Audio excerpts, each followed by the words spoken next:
este tema, que es el uso de promotores del crecimiento en ovinos, generalmente en animales jóvenes, ¿no? Entonces vamos a hablar de varios tipos de aditivos que podemos llegar a utilizar con este fin y cuáles son como algunos de los resultados que se han encontrado, algunos trabajos propios y otros que han trabajado. Busqué muchos trabajos relacionados con este tema preferentemente del país para que fuera un poquito más análogo a veces a las condiciones que tenemos, porque me ha tocado ver de repente que en muchas ocasiones no siempre vamos a tener las mismas características y no siempre, por ende, no siempre vamos a tener los mismos resultados, ¿no?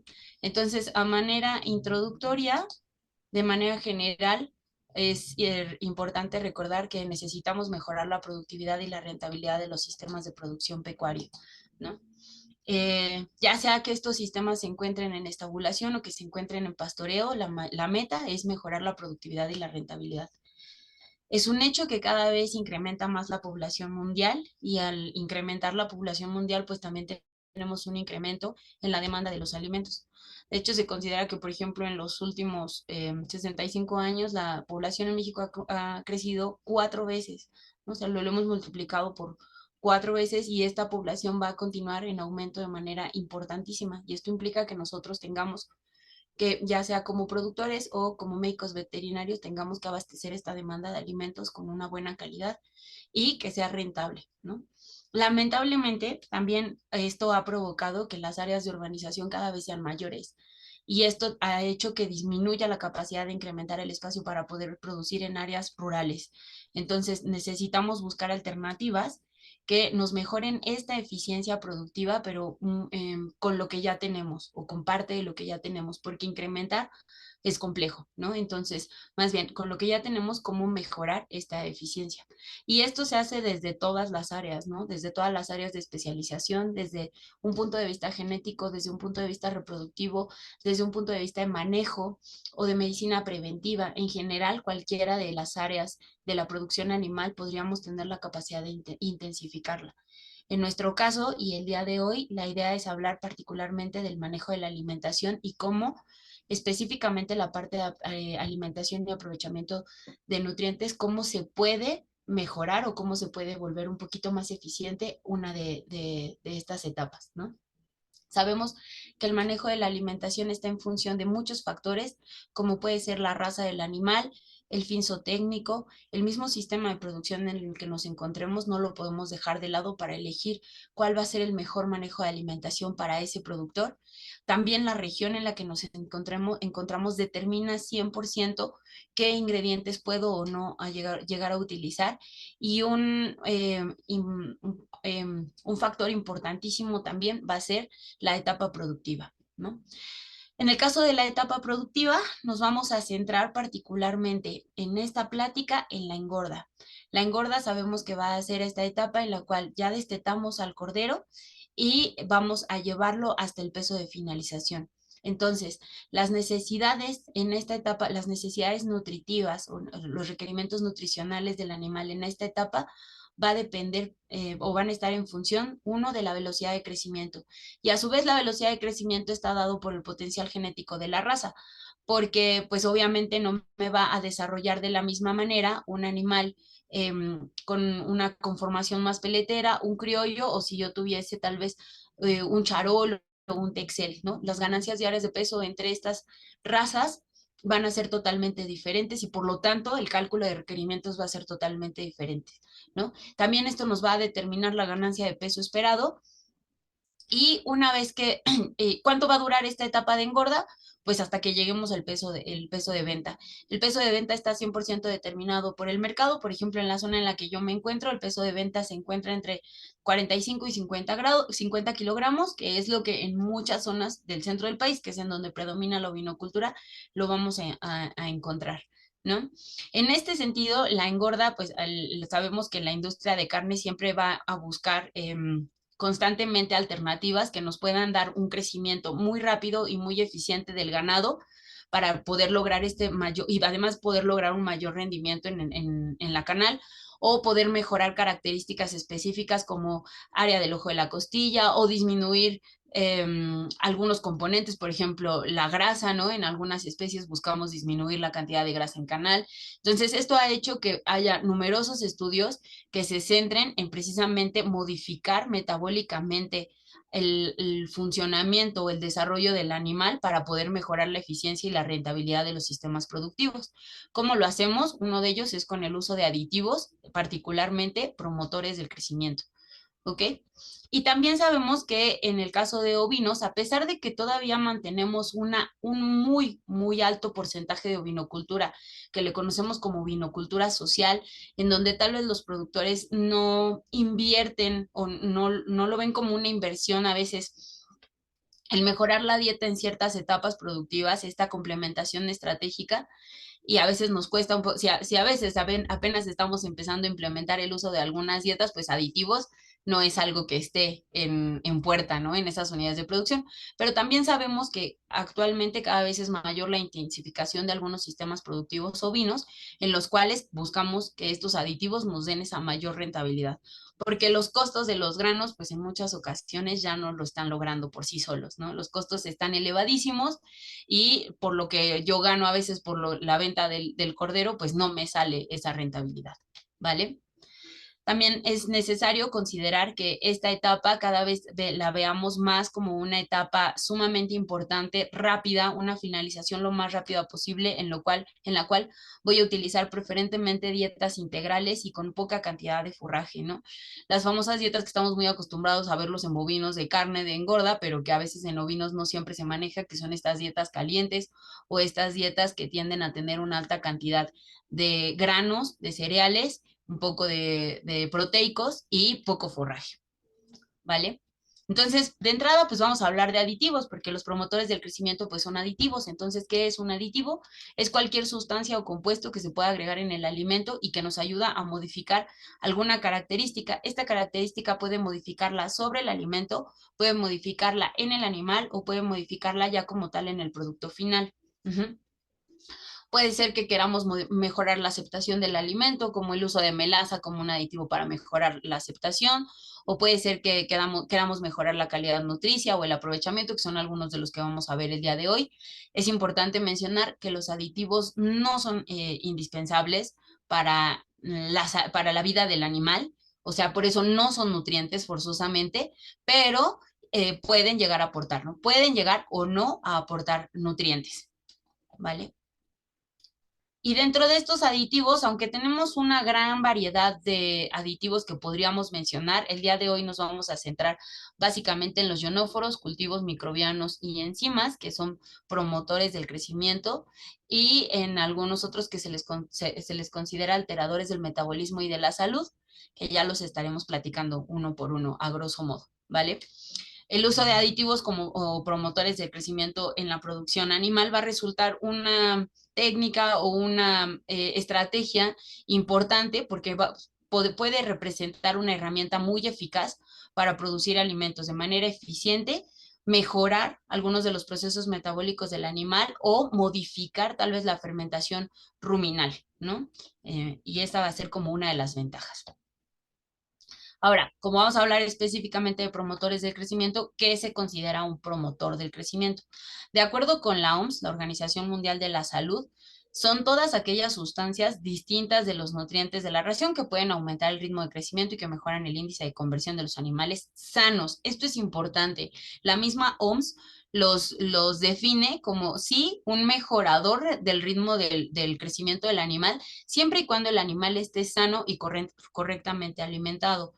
Porque particularmente ahorita que estoy en el área de extensionismo me pasa mucho, no me ha pasado tanto con ovinos, me ha pasado un poquito más con bovinos que de repente nos dicen, no, pues queremos implantar para que el animal engorde más rápido. Pues sí, está padre, igual nosotros podemos asesorar un poco al respecto, pero necesitamos una buena dieta. Y si de repente me dicen, no, es que no puedo tener cierto tipo de ingredientes, el aditivo no es que vaya a funcionar por sí solo, el aditivo va a funcionar siempre y cuando yo le esté dando los sustratos para que el cambio en el metabolismo del animal puedan generar mayor cantidad de carne, ¿no? Entonces, Estos aditivos no son mágicos, siempre van a funcionar siempre y cuando el animal esté sano y su dieta sea la adecuada de acuerdo con el aditivo que estoy utilizando.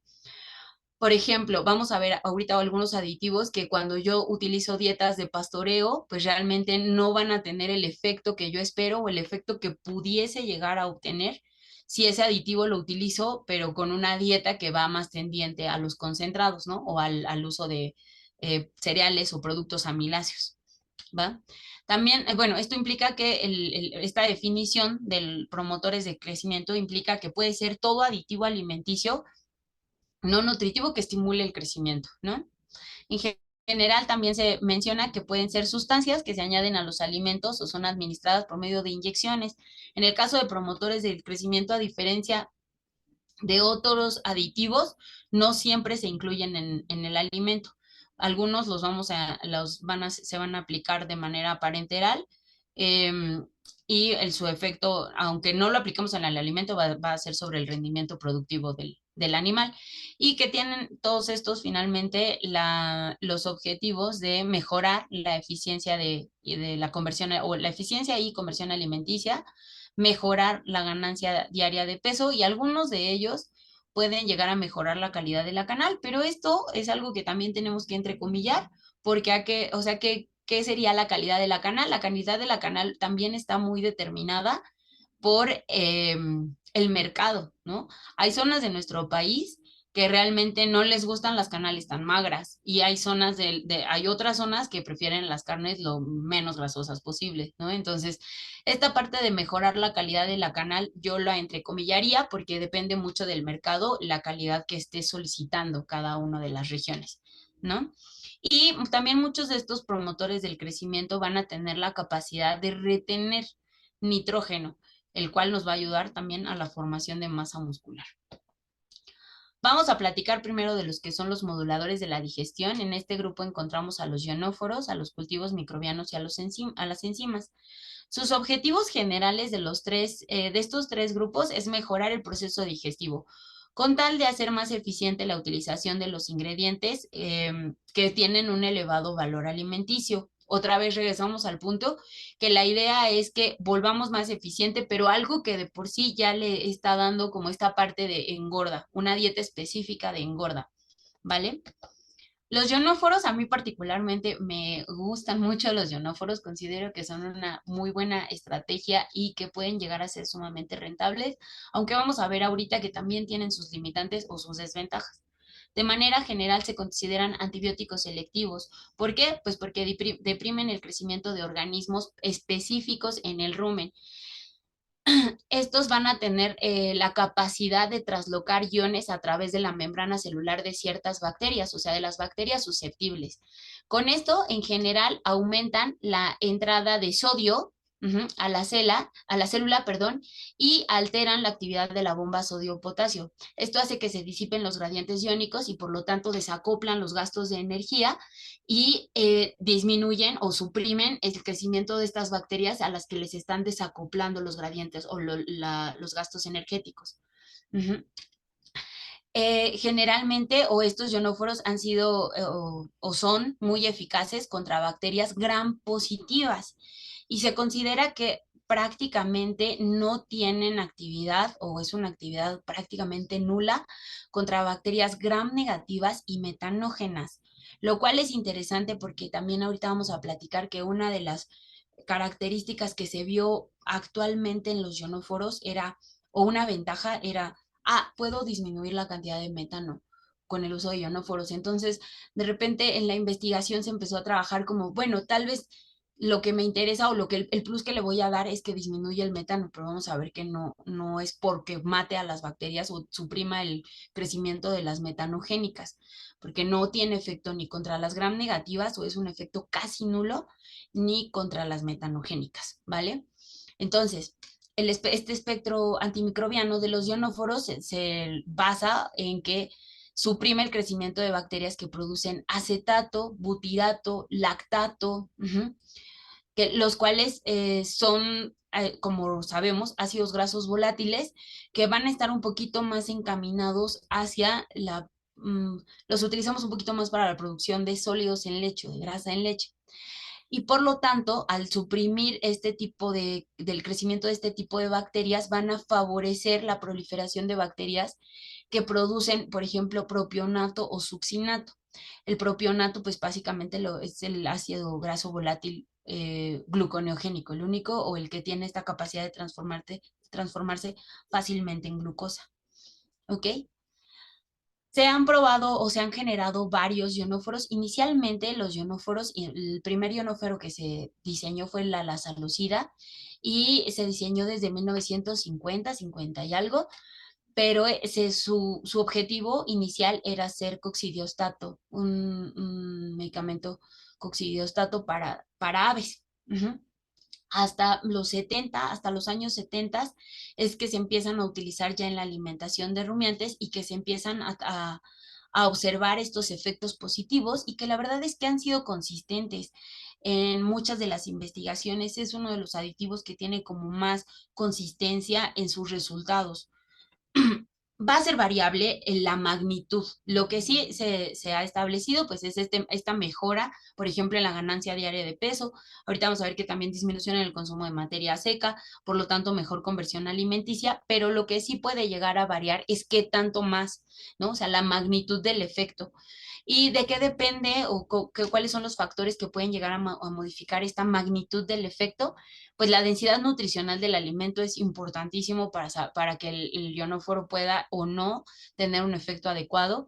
El potencial genético del ovino, ¿no? Esto es innegable. Por mucho que yo me encanta la alimentación y sepa que es una de las áreas más o de las más importantes en la producción animal, es un hecho que la alimentación sin una buena genética, pues no llegamos a ningún lado, ¿verdad? Entonces, obviamente animales que tienden a depositar más masa muscular, pues van a tener mayor ganancia diaria de peso con o sin ionóforo que un animal que tal vez tiende a tener un cuerpo muchísimo más ligero, ¿no? El manejo que se les esté dando a esos animales y hasta factores climáticos pueden llegar a intervenir en esta magnitud del ionóforo. Y bueno, en cuanto a sus usos, pues básicamente es como coccidiostato en aves y cerdos y en rumiantes, pues se ha utilizado muchísimo y de hecho la gran mayoría o la mayor variedad de productos está enfocado al desarrollo de bovinos productores de carne. Sin embargo, actualmente en ovinos también ya tenemos muchos productos que vienen específicos para esta especie. Y esto también obedece a que es uno de los promotores del crecimiento de repente un poquito más sencillo de utilizar, en el cual corremos menos riesgos de intoxicación o de un manejo inadecuado. De manera general, sabemos que lo que nosotros vamos a producir en un rumiante cuando le damos un cierto alimento es una fermentación, ¿no? Entonces, todos los nutrientes que el rumiante consume van a pasar por este proceso de fermentación en el cual vamos a poder producir diferentes ácidos grasos volátiles. Los tres principales van a ser acético, butírico y propiónico.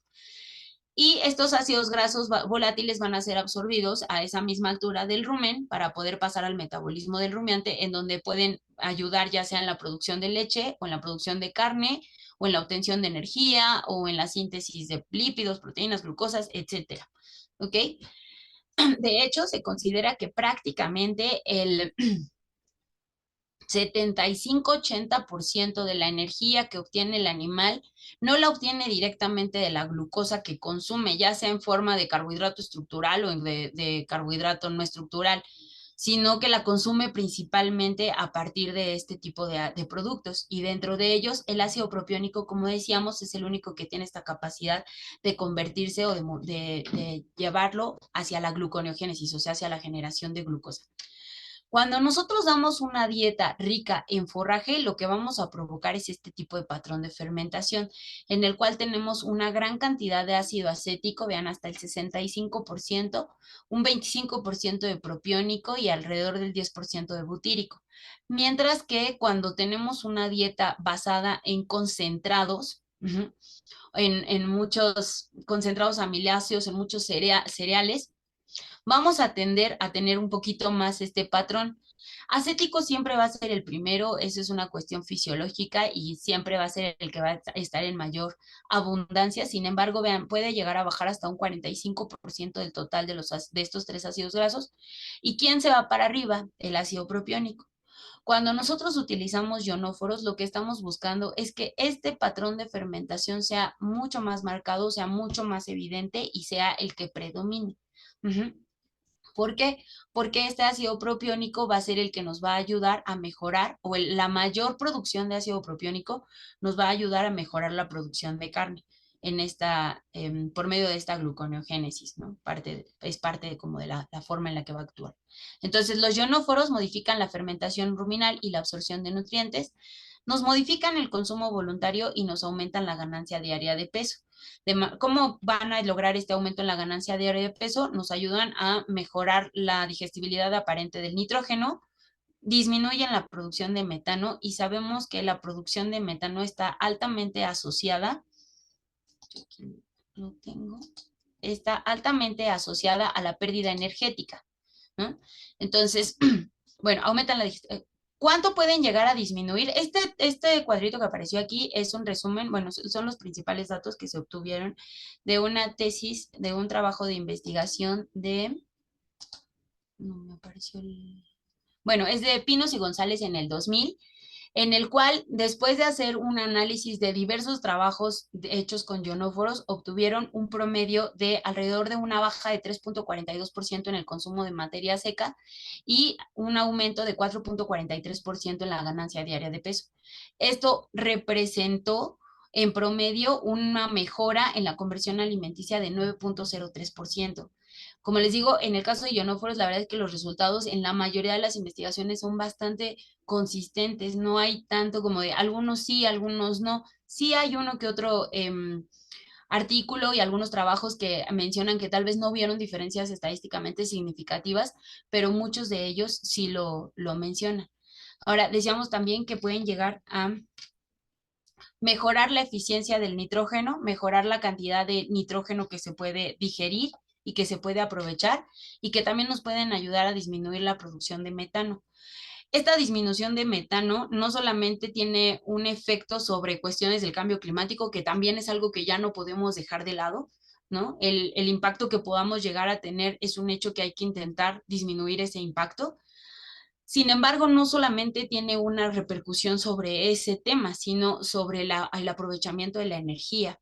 Ya está muy bien documentado que la producción de metano puede llegar a disminuir la cantidad de energía disponible para el animal desde un 2 hasta un 12% de la energía total que se le ofrece en el consumo de alimento.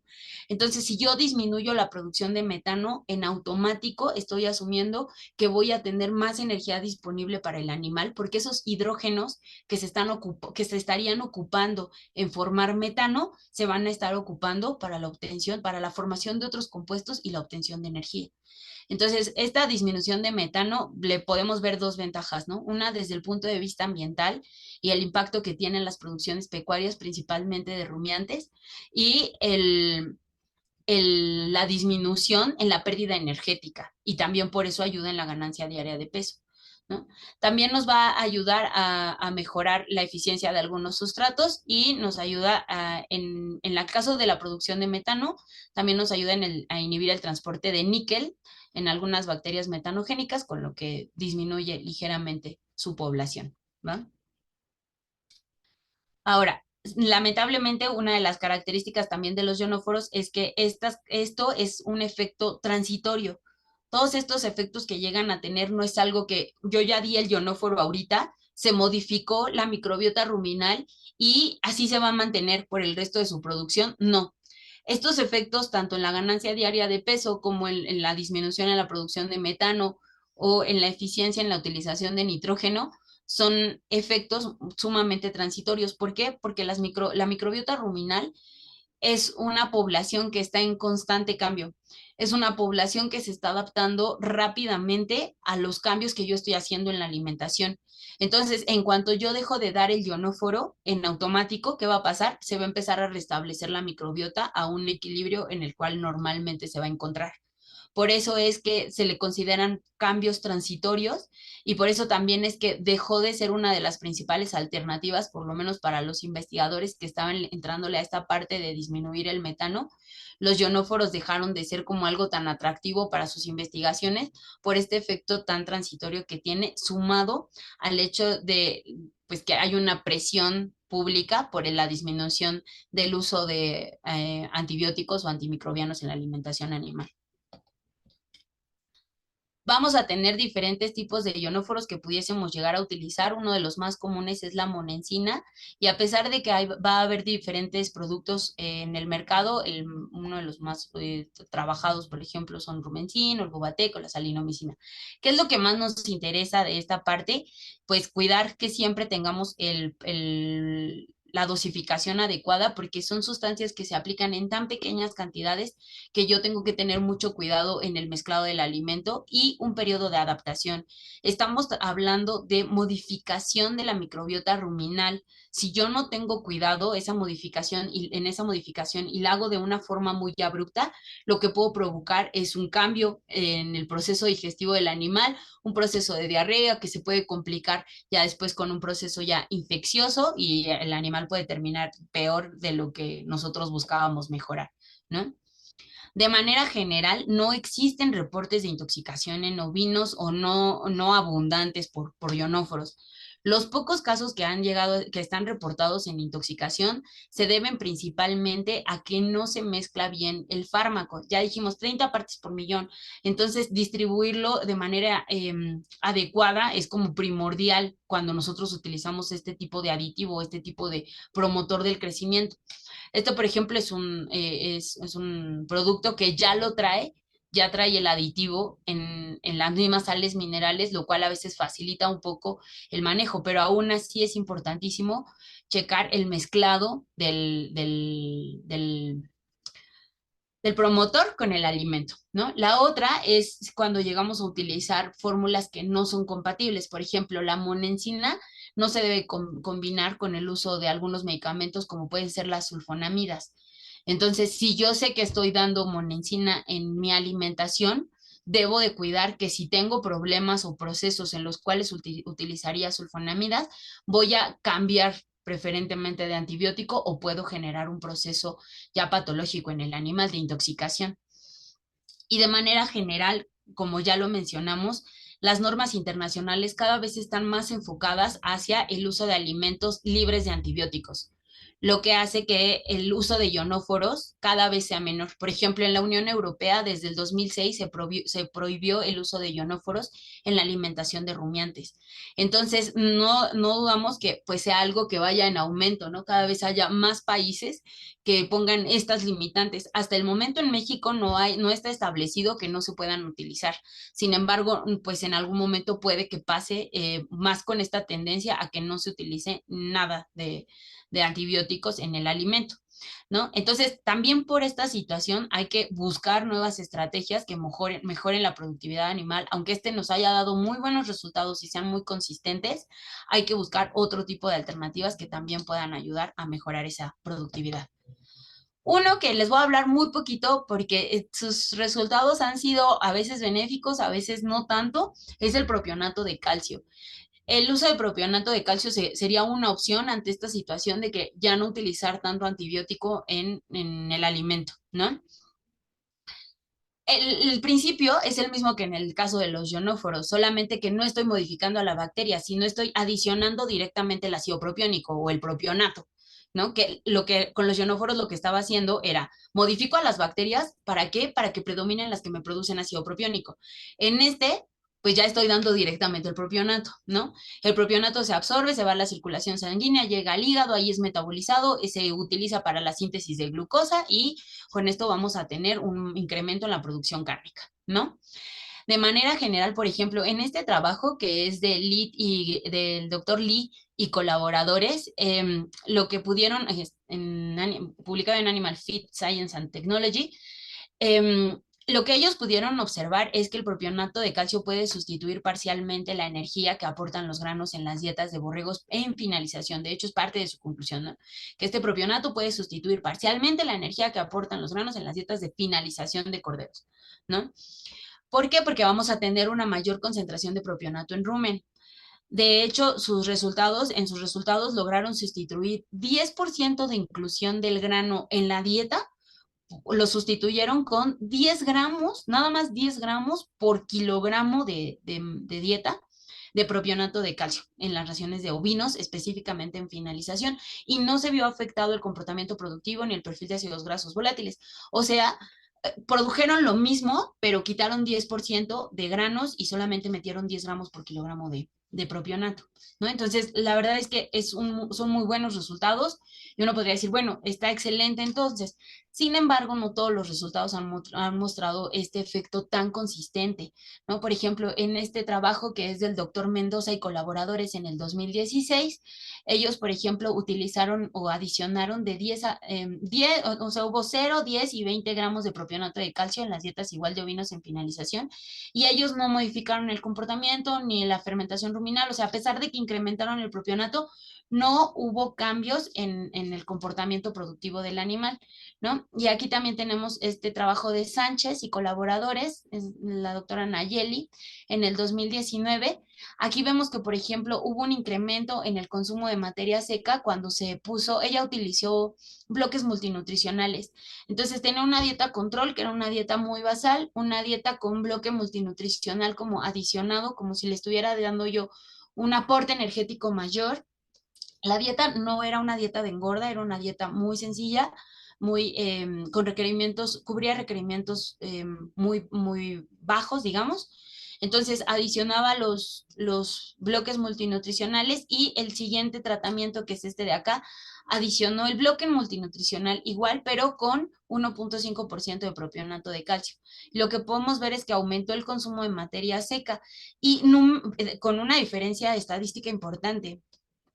Sin embargo, en el caso, vean, de la ganancia diaria de peso y de la conversión alimenticia, pues la verdad es que no podemos decir exactamente que se incrementó. Numéricamente yo lo veo, es muy evidente el incremento tanto en la ganancia diaria de peso como en la conversión alimenticia, pero estadísticamente no hubo diferencia.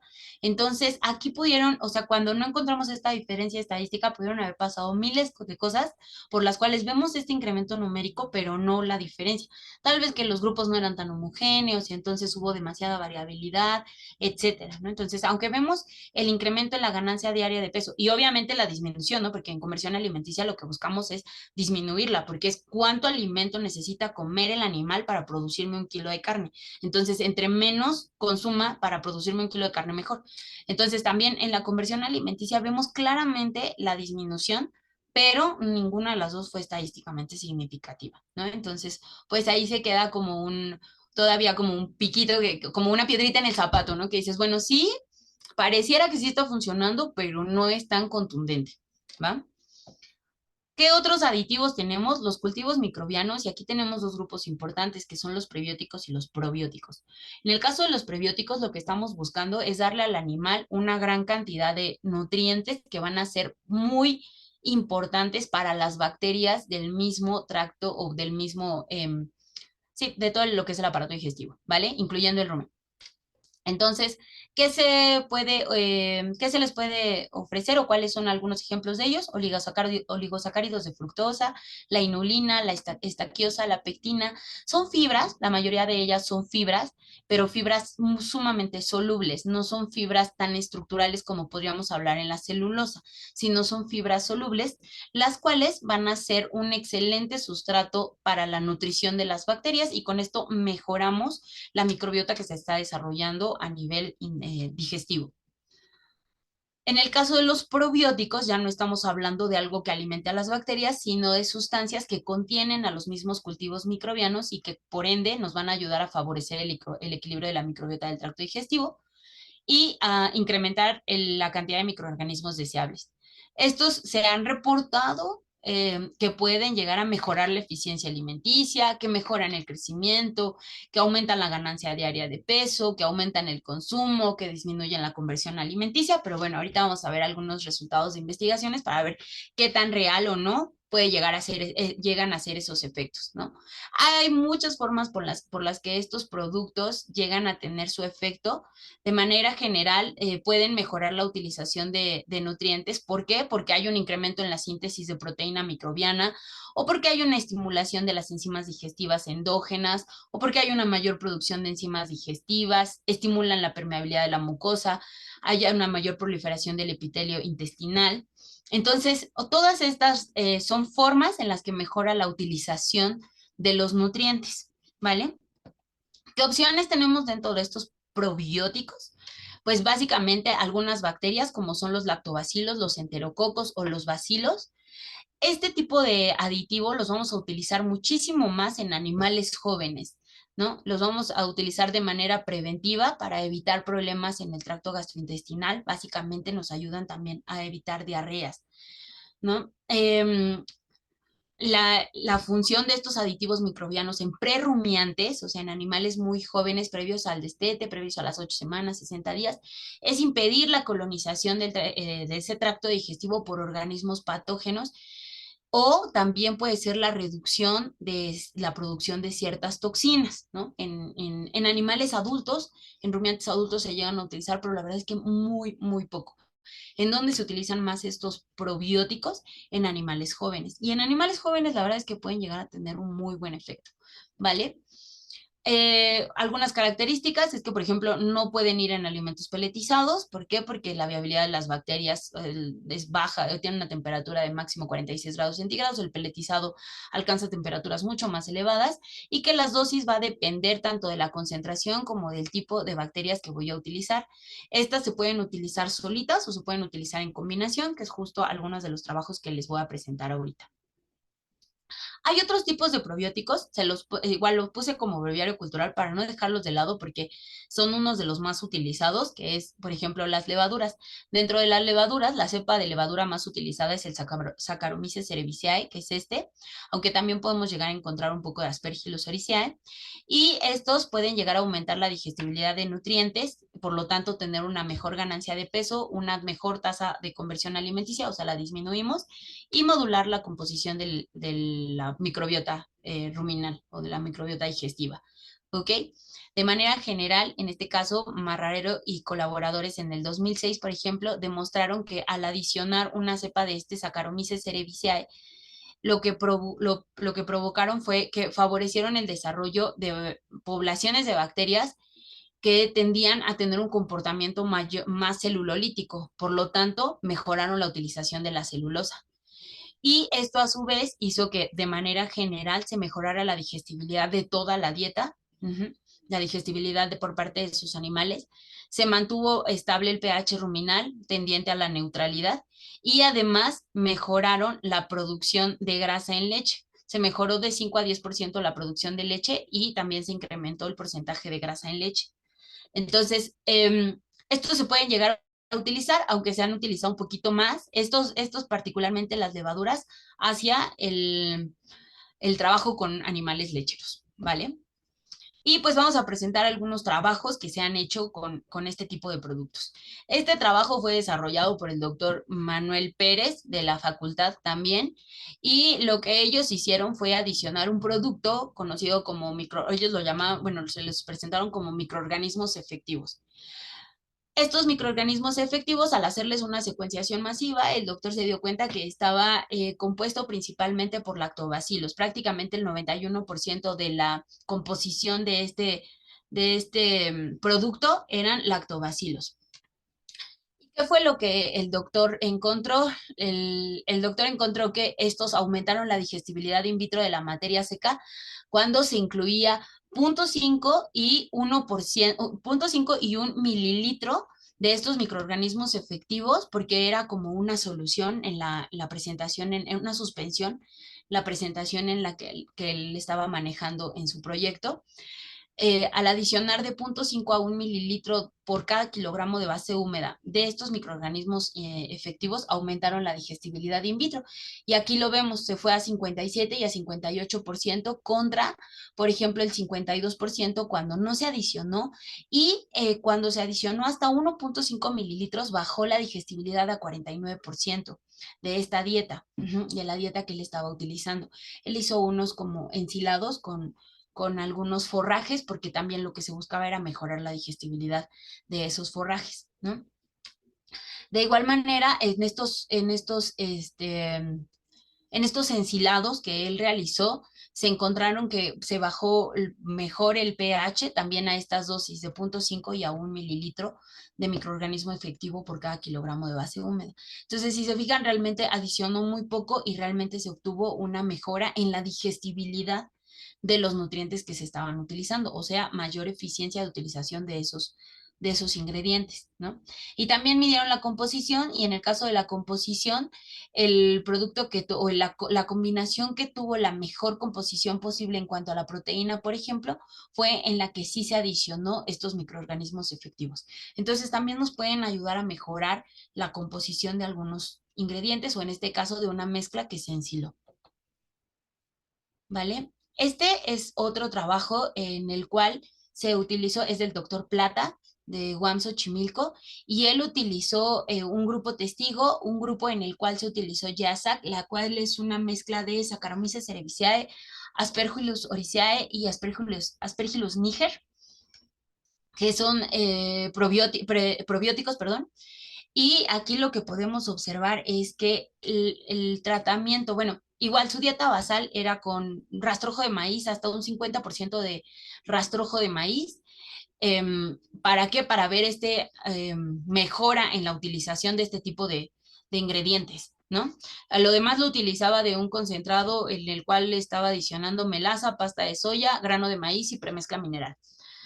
Y lo que observó es que el grupo que tuvo esta combinación o esta yasa, que son varias levaduras o probióticos, obtuvieron la mayor ganancia diaria de peso, pero también el mayor consumo posible.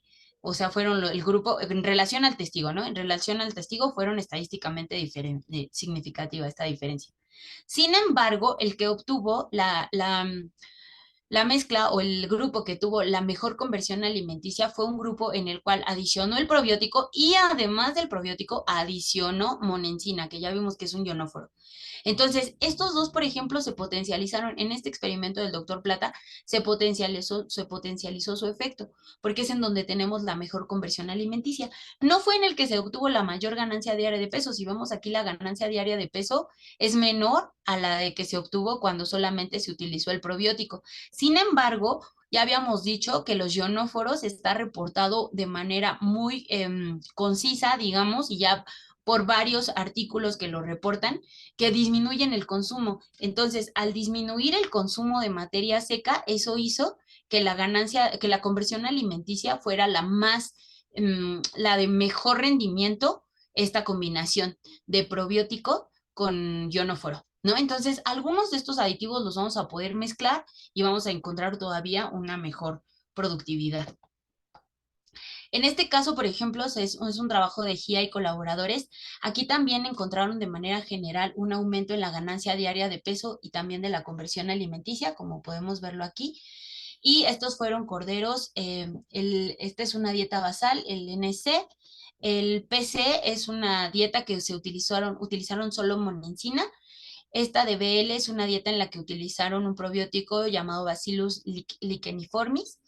CC fue una dieta con Saccharomyces cerevisiae, y BC es una combinación de varios bacilos, entre ellos licheniformis, perdón, y también el Saccharomyces. O sea, aquí hubo una combinación de varios tipos de probióticos, ¿vale? Y lo que ellos vieron fue que en donde hubo esta asociación o esta combinación de varios probióticos, es en donde se tiene la mayor ganancia diaria de peso, hasta 322 gramos por animal por día, contra 265, que es el grupo testigo, y también la mejor conversión alimenticia, con 5.03 kilogramos para producir un kilo de carne, contra 6.03 kilogramos de dieta para producir 1 kilo de carne en la testigo, en el grupo que no se le adicionó ningún tipo de aditivo, ¿no? Entonces, pueden llegar a tener una muy buena efectividad de este tipo de productos. Y bueno, ahí nosotros vamos a definir cuál es el que más podemos o el que nos conviene más de acuerdo con las características de nuestros productores. Y finalmente, para este tema es para la parte de probióticos. Este trabajo está hecho por el doctor, bueno, lo encabezó el doctor Gloria Trujillo, Gloria Trujillo, y ellos lo que hicieron fue hacer un experimento con corderos Catadin por Dorset, neonatos, o en los primeros días de vida. De hecho, los empezaban a utilizar al día 3, si no mal recuerdo, y se les dio diferentes tipos de prebióticos y probióticos, ¿no? En este caso, por ejemplo, agregó inulina en uno y en el otro agregó inulina más Lactobacillus casei, ¿vale? Y lo que él pudo observar de manera general en este experimento o en este trabajo es que se disminuyó el total de coliformes desde 6.18 para el grupo control contra 5.07 y estadísticamente significativo cuando yo utilizaba tanto la inulina como el Lactobacillus casei, ¿no? Bueno, en general también con pura inulina bajó. ¿Y esto cómo representa? Sabemos que en los sistemas intensivos de producción ovina, uno de los principales objetivos es obtener el mayor porcentaje de ovinos destetados, de corderos destetados y además de un buen peso. ¿Para qué? Para que podamos tener una buena producción de carne y también en caso de que necesitemos reemplazos, también para poder hacer bueno, para poder tener suficientes reemplazos y que tengan un buen peso, ¿no? Pero también sabemos que durante esta etapa la mortalidad en los corderos pues es la más elevada de toda la producción. Si no tenemos cuidado va a ser el momento de mayor mortalidad. Entonces, este tipo de productos lo que representó fue disminución en las diarreas. Y sabemos que una diarrea maltratada puede llegar a matar al animal. Entonces, lo que se hizo pues, fue disminuir diarreas al disminuir el total de coliformes y esto es por competencia, ¿no? Al incluir este tipo de lactobacillus, además del prebiótico, pues vamos a favorecer el desarrollo de las bacterias que sí queremos en ese tracto digestivo y disminuir el de las que pueden llegar a ser patógenas. Pero finalmente todo también representa pues producción, ¿no? Entonces, eso cómo se vio desde el punto de vista productivo. De igual manera, este tratamiento que era el que tenía el prebiótico, que era la inulina, y el probiótico, que era el Lactobacillus casei, es el que tiene la mejor ganancia diaria de peso. Por ejemplo, aquí tenemos 415 gramos por animal por día contra 356 para un animal que estaba en la dieta control, ¿no? Entonces, vemos un aumento en la ganancia total, así como en la ganancia diaria de peso, que al final del día también es lo que nos va a dar la rentabilidad de nuestras unidades de producción. El otro grupo que vamos a platicar, que también es un tema un poco corto, porque aquí las enzimas no han logrado la eficiencia que se logra en monogástricos. Eso sí es un hecho. ¿Por qué? Porque aquí las enzimas con el primer compartimento que se topan es con el rumen. Y en el rumen de por sí hay una gran producción de enzimas de bacterias, de enzimas extracelulares de bacterias, que las interacciones que se pueden llegar a formar, creo que en ese sentido sí nos falta mucho dilucidar sobre todas esas interacciones que se dan a nivel ruminal. Y es por eso que yo siento que las enzimas no han pegado al 100 porque las interacciones no están permitiendo que lleguen a tener el efecto que pueden el potencial que podrían llegar a tener, ¿no? Entonces ahí sí todavía hay mucho que dilucidar. De manera general sabemos que las enzimas pues lo que hacen es degradar compuestos, en este caso en particular de rumiantes, buscamos que sean enzimas que degradan fibra, porque pues es nuestro, igual como otra vez la piedrita en el zapato, ¿no? La degradación de la fibra. Sabemos que los rumiantes no tienen una conversión alimenticia la mejor conversión alimenticia. En ese sentido, nos ganan los pollos, nos ganan los cerdos, nos ganan los peces, tienen mucho mejor conversión alimenticia que un rumiante. Pero la gran ventaja del rumiante es que podemos hacer uso de forrajes como fuente de alimentación, los cuales son sumamente económicos, ¿no? En donde puedo ahí lograr esa rentabilidad. Sí, come mucho, pero come mucho de un producto económico. Entonces, pues hay que explotar esa parte del forraje, la utilización adecuada de la fibra. Y una forma podría ser con el uso de cierto tipo de enzimas, como pueden ser las gilanasas o las celulasas. Estas obviamente van a hacer que se modifiquen las condiciones físico-químicas del contenido digestivo y que pues obviamente se pueda aprovechar mejor todos estos carbohidratos que vamos a encontrar en la pared celular, que finalmente son glucosas, solamente que unidas por diferentes enlaces, ¿no? O la mayoría de ellas, no todas, pero son glucosas unidas por enlaces distintos al del almidón, ¿no? Entonces es para poder utilizar todos estos carbohidratos estructurales de una mejor manera o de una manera más eficiente. Y aquí también hay varios, en este sentido sí hay varios resultados. Una, por ejemplo, ¿no? Hay investigaciones que demuestran que complementar, por ejemplo, aquí se ha trabajado mucho con vaca lechera, con bovinos lecheros, se ha trabajado mucho más que en ovinos, la verdad. Sí hay artículos sobre la utilización de enzimas en ovinos, pero son poco consistentes. ¿En dónde es en donde se ha logrado como establecer un poquito más el efecto de estas enzimas, principalmente en dietas de vacas lecheras? En las cuales pues ponemos estas enzimas que degradan la cantidad de fibra, lo cual puede tener un potencial significativo para mejorar la utilización de los alimentos y por lo tanto el rendimiento del animal. De manera general, se han observado respuestas positivas, por ejemplo, en la tasa de crecimiento para el ganado alimentado con este tipo de productos para animales que están en desarrollo, ¿no? Entonces, para toda esta parte de la crianza de becerras, hay muchos trabajos de investigación en crianza de becerras que sí demuestran esta mejora en la tasa de crecimiento. Pero, ¿qué es lo que pasa en el caso del ovino y por lo que muchas investigaciones reportan que tal vez no se está viendo este efecto porque sus ciclos de crecimiento son mucho más cortos y entonces no se alcanza a ver el efecto de las enzimas sobre esta mejora en la degradación de del forraje, ¿no?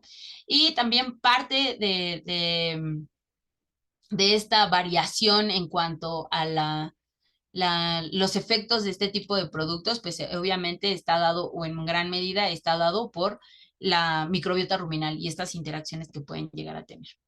Hay diferentes microorganismos que pueden llegar a producir estas enzimas. Uno de ellos, o dentro de los más importantes, por ejemplo, están los aspergilos o los tricodermas. Sin embargo, yo creo que uno de los principales retos para el desarrollo de enzimas en México es el costo, sin duda alguno. La verdad es que como pueden ver aquí, la gran mayoría o muchos de los productos, no todos, pero sí muchos de los productos que tenemos en México en el mercado, pues no van a ser productos elaborados aquí. Entonces, ese creo que es un gran reto, ¿no? Para que las enzimas puedan llegarse a desarrollar como un aditivo viable en México, el costo, ¿no? Que para que pueda llegar a tener o llegar a ser una dosis rentable por especie y también por cada uno, obviamente, de las etapas productivas o de los estados fisiológicos del animal. No dudo, eso sí también es importante mencionarlo, no dudo que siga la investigación en este sentido, que se busque mejorar esta respuesta y cómo estandarizarla. ¿Por qué? Porque regresamos al punto que algunos de los aditivos que vamos a ver hoy, en algún momento probablemente ya no los vamos a poder utilizar, ¿no? Como los ionóforos, que tal vez por el hecho de ser antibióticos y por esta tendencia a que no se utilicen antibióticos en la dieta, pues que ya no sean una opción viable para esta, como promotores del crecimiento. Entonces, evidentemente, las enzimas ahí podrían entrar muy bien porque no afectan o no tienen este inconveniente. Y pasamos a los que son alteradores del metabolismo y de la salud. Aquí tenemos a los aminoácidos, a las hormonas y los beta-adrenérgicos. En el caso de los aminoácidos, sabemos que lo que nos van a mejorar el perfil de, bueno, su objetivo es mejorar el perfil de aminoácidos de la ración. Vamos a tomar en cuenta varias consideraciones para su aplicación. De entrada, lo idóneo sería conocer el perfil de aminoácidos de los ingredientes y no aventarlo a ojo de buen cubero, ¿no? Sino realmente ver cuál es la tasa de pasaje. Podemos por puras fórmulas hacer una pequeña estimación de cuál es el posible flujo duodenal de aminoácidos y con base en eso establecer cuál sería como la dosificación adecuada para cierto tipo de dietas, por lo menos. La otra sería conocer los aminoácidos limitantes en las diferentes etapas productivas. Sin embargo, aquí sí es un hecho que, estrictamente hablando, la mayor parte de los trabajos que se han hecho y que además los aminoácidos que predominan en la industria son lisina y metionina, sin duda alguna. Hay algunos productos de treonina y triptofano, sí se han probado, difíciles de encontrar, la verdad, pero sí están estas opciones, pero los que sí son un hecho que se pueden encontrar son lisina y metionina. ¿Y estos por qué son los que se encuentran en el mercado? Pues no es que sean aminoácidos estrictamente esenciales, sabemos que un aminoácido esencial es aquel que no produce el animal y que lo tenemos que aportar forzosamente en la dieta. En este caso, no es que los produzca el rumiante, no es que el borrego sea extraordinario y pueda producir más aminoácidos que otros animales, pero sí las bacterias que encontramos en el rumen. Entonces, eso hace que la proteína microbiana tenga prácticamente los 20 aminoácidos conocidos y por lo tanto no tenemos esta limitante de que si no los pongo en el alimento no los va a recibir el animal. Sí los podría llegar a obtener por medio de la microbiota, de la proteína microbiana. Sin embargo, sí se consideran en muchas ocasiones y en ciertas etapas productivas limitantes. ¿Por qué limitantes? Porque no siempre se producen en la cantidad adecuada, en la cantidad que yo requiero, sino se producen por debajo del requerimiento del animal, ¿va? Y aquí una de las características y algo que también limita un poco su utilización es que para que yo los pueda proporcionar en la dieta de rumiantes tienen que ir sí o sí protegidos. ¿Protegidos de qué? De la degradación ruminal, porque sabemos que una vez que las proteínas o en este caso los aminoácidos llegan al rumen, lo que va a pasar es que, bueno, si es proteína va a ser atacada por bacterias o enzimas bacterianas extracelulares, se convierten en moléculas más pequeñas hasta que tengamos dipéptidos, tal vez tripéptidos, son consumidos la mayoría por bacterias y estas llegan hasta ser aminoácidos. Pero una vez como aminoácidos, ese aminoácido tiene una opción que es desaminarse y separar el amoníaco, el cual se va a absorber rápidamente en rumen a esa misma altura, es una molécula muy pequeñita, se difunde rápidamente, se va a sangre y de sangre se puede ir hacia la orina, bueno, hígado, orina, o se puede reciclar por medio de la saliva, ¿no? De manera muy general y a grosso modo, ¿no? Solo para no detenernos tanto. Y entonces, si yo había incluido una lisina o una metionina no va protegida y sufre, o bueno, pasa por este proceso fermentativo, ¿qué es lo que va a pasar? Pues la perdí, ¿no? Entonces, ¿de qué me sirve estar incluyendo lisina o metionina en la dieta? Por eso tienen que ir protegidas. Y tenemos diversos productos que las venden ya en esta presentación protegida. Sin embargo, pues esto obviamente incrementa los costos y de por sí el ofrecer un aminoácido sintético ya es costoso, a esto aumentale que tiene que ser un aminoácido sintético protegido, pues generalmente los costos son un poquito más elevados, ¿no? Entonces también por eso aquí hay que tener mucho cuidado en que realmente sea necesario o que realmente valga la pena incluirlo en esa dieta o en esa etapa productiva particularmente. Por eso las consideraciones no las tenemos que dejar de lado y el saber sacar por estimaciones rápidas este flujo de aminoácidos duodenal también sería algo básico para poder determinar si vale la pena utilizarlo o de plano no va a ser, no va a tener un efecto tan adecuado y por lo tanto no va a ser rentable. En este sentido, particularmente, yo trabajé parte de mi tesis de doctorado en el uso de aminoácidos. Los aminoácidos que yo utilicé fue tanto lisina como metionina y mi trabajo de doctorado constó de varios trabajos o sea, varios trabajos que se fueron conjuntando o que uno daba los resultados para partir el que seguía, ¿no? O que para partir por lo menos dosificación del que seguía. No los voy a presentar todos, pero sí el último, porque el último la verdad es que fue bastante interesante. En el último ya teníamos una dosis de lisina específica, porque una de las grandes desventajas que nos encontramos al inicio fue que obviamente romper la relación lisina-metionina. La lisina y la metionina tienen una relación muy específica, que por ejemplo en bovinos lecheros está reportada de alrededor de 3 a 1. Tres moléculas, sí, 3 moléculas de lisina por una de metionina. Y eso está reportado en bovinos lecheros. Entonces, en ovinos no está estrictamente hablando ese dato, sin embargo, asumimos que podía estar cerca de esos.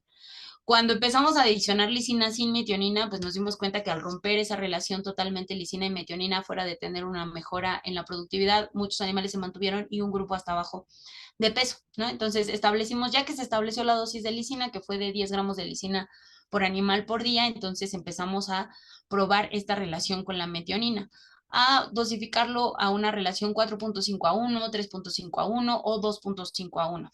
Esto lo hice en el CEPIPSA, que es el Centro de Enseñanza Práctica e Investigación en Producción y Salud Animal, en donde actualmente me encuentro laborando. Y mi dieta era una dieta también bastante sencilla, teníamos maíz quebrado, rastrojo de maíz, urea, melaza y premezcla mineral en ovinos en crecimiento.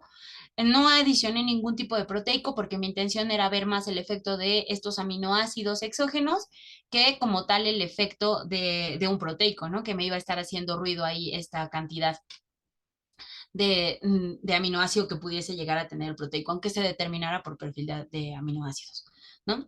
Se utilizaron corderos de destete y se llevaron hasta los 4 meses y medio de edad y se les daba la dosis que les correspondía, que fue de 2.2, 2.8 y 4 gramos por día, de manera individual en unas como masitas que hacíamos y se las comían de volada, ¿no?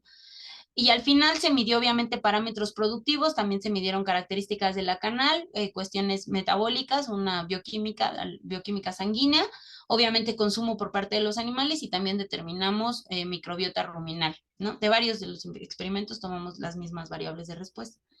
Y bueno, para no hacer el cuento largo, que es parte de lo que más me gustaría que se pudiera observar aquí con el uso de aminoácidos, bueno, tuvimos dos tipos de producto, uno que era un producto herbal y uno que era un producto sintético. Ahorita me voy a ir un poquito más hacia el sintético, que es el que tiene esta parte de aminoácidos, sin duda, bueno, esta metionina.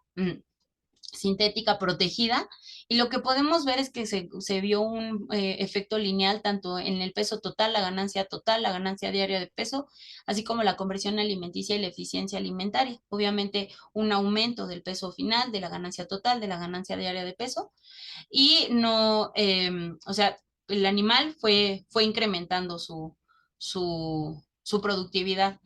Ahí tenemos una pequeña duda de si hubiéramos incrementado un poquito más esta dosificación, si tal vez ya hubiéramos perdido este efecto, porque no sé si se alcanza a ver aquí, que en el de la dosis media, que fue de 2.7 gramos, tuvimos la mayor ganancia de peso y después empezaba a haber una ligera bajada, pero estrictamente hablando no hubo un efecto cuadrático, así que lo mantenemos como que conforme incrementamos la dosificación de la metionina en estos animales, se incrementó la productividad del animal, ¿no?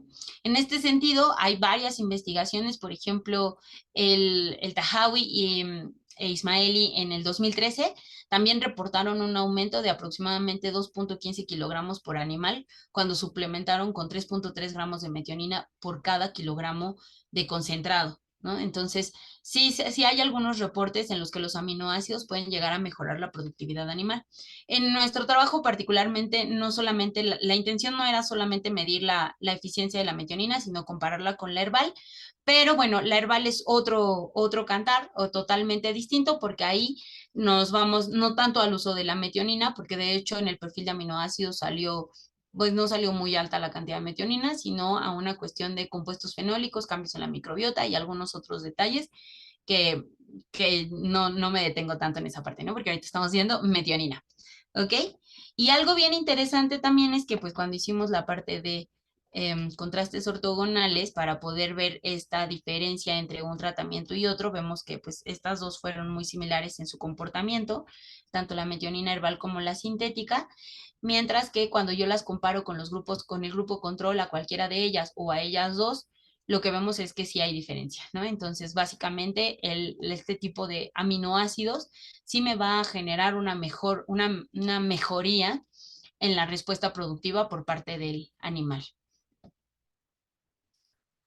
Vale, otro de los promotores del crecimiento de los que vamos a platicar son de los anabólicos esteroidales. En este caso, los anabólicos esteroidales se generan desde 1954 con el dietilestilbestrol, pero este está ya totalmente prohibido porque se vio que podía llegar a tener efectos cancerígenos en los animales. Sin embargo, bueno, se empezaron a ver aparición o estaba relacionado con la aparición de cáncer en ratones. Entonces, desde 1979 se prohibió su uso y fue retirado ya del mercado, ¿no? Sin embargo, bueno, a partir de ahí empiezan a surgir algunos otros anabólicos, algunos naturales, algunos sintéticos, como puede ser el estradiol, la progesterona con el estradiol, la progesterona más el benzoato de estradiol, el ceranol, el propionato de testosterona, el progestin, el acetato de melengestrol y el acetato de trembolona. Dentro de estos me voy a basar un poquito más en el ceranol, porque fue el que se empezó a desarrollar ya en un modo inyectado. Ya no es el único, actualmente en el mercado ya hay varios que ya tienen esta presentación inyectable, porque antes todos eran implantes. Y estos implantes, pues la dosificación estaba basada en bovinos de carne. Y entonces dosificar un ovino, me tocó ver, sí conocí un productor que dosificaba ovinos con implante porque él tenía inicialmente bovinos de carne. Entonces, pues estaba muy acostumbrado a este manejo y a este uso al uso de este tipo de productos. Y entonces cuando empieza a incursionar en los corderos de finalización o de engorda, empieza a implantarlos y partía, bueno, hay unos peles que ya ven como partiditos y los que no, él los partía en tres y les implantaba, pero realmente no era lo adecuado. ¿Por qué? Porque no estamos dosificando de acuerdo con el peso del animal o no es un producto diseñado para esta especie.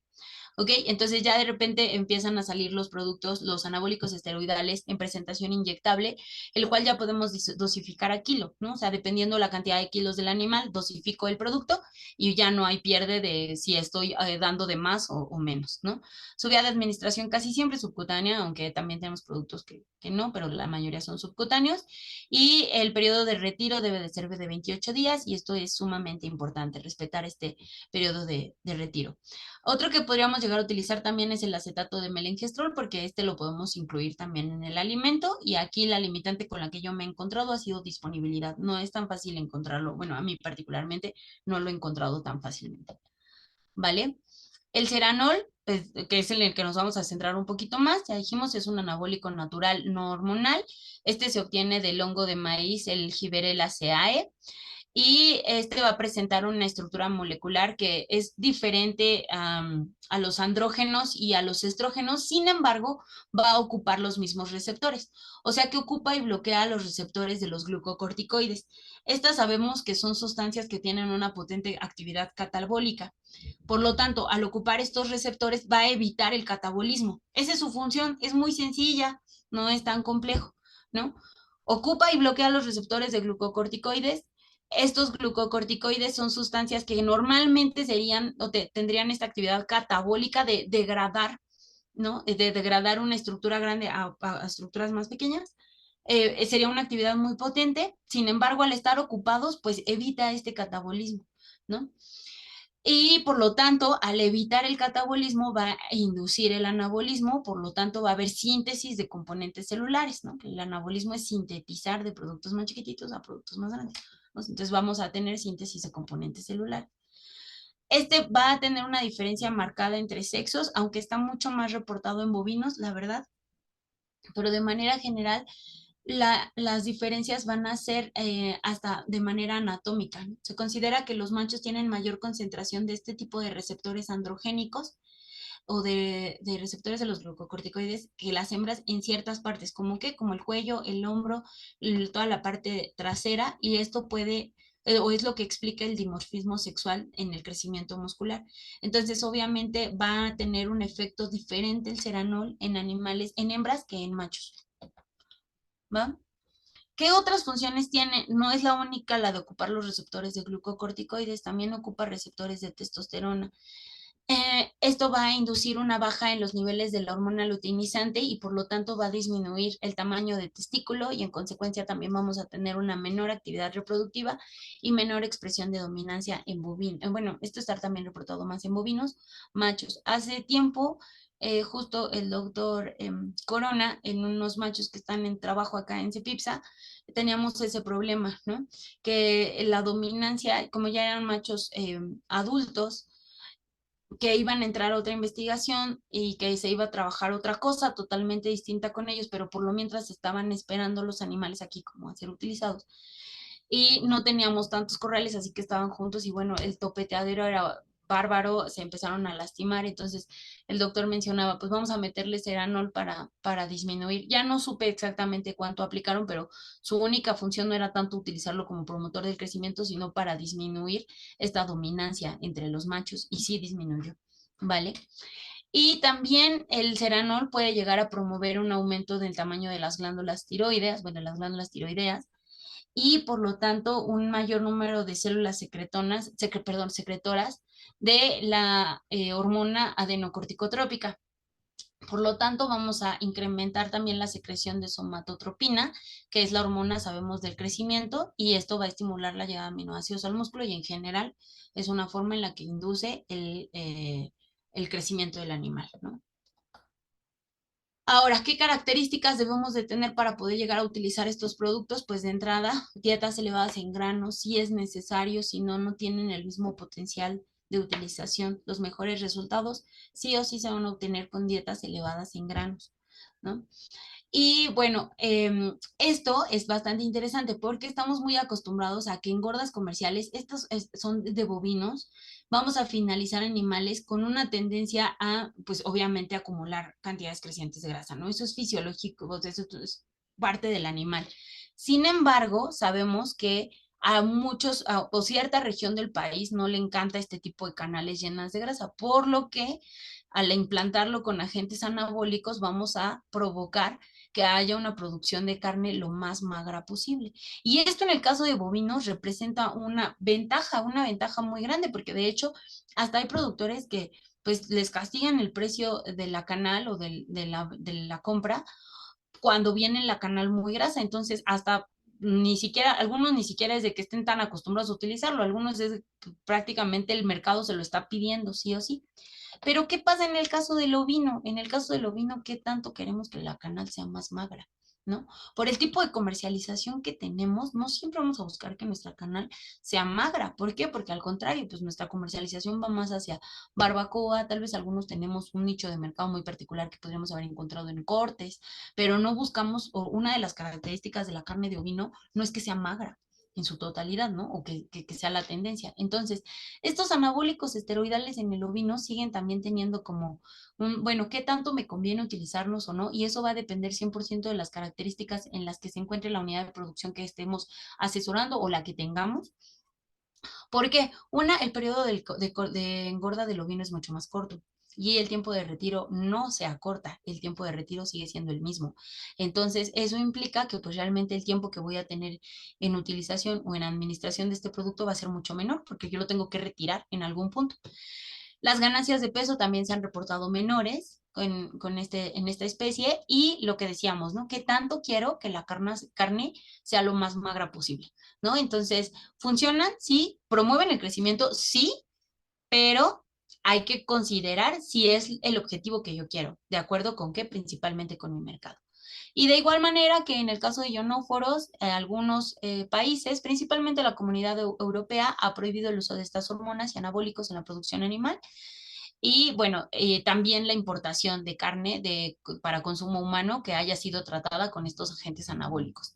Entonces, también cuidar esa parte que si mi mercado no me está solicitando este aumento en el peso o esta carne magra, pues tal vez no sea mi mejor elección, los anabólicos esteroidales. Y finalmente, los beta-adrenérgicos, en este caso, son agentes químicos que van a actuar a nivel de los receptores adrenérgicos, por eso se llaman beta-adrenérgicos, y esto provoca que se derive la energía de los alimentos y de la lipólisis hacia la síntesis de proteína muscular. ¿Ok? De manera general, hay una gran variedad de respuestas fisiológicas que son reguladas por este tipo de, de,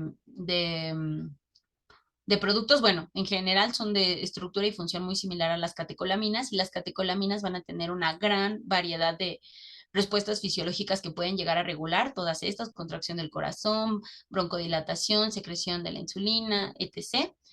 Y en el caso de los beta-adrenérgicos, lo que hacen igual como tienen una estructura muy similar, pues llegan y ocupan los receptores de catecolaminas o paracatecolaminas, estimulan la producción de glucosa para su almacenamiento como glucógeno y estimulan la lipólisis para que se pueda liberar los ácidos grasos libres, ¿no?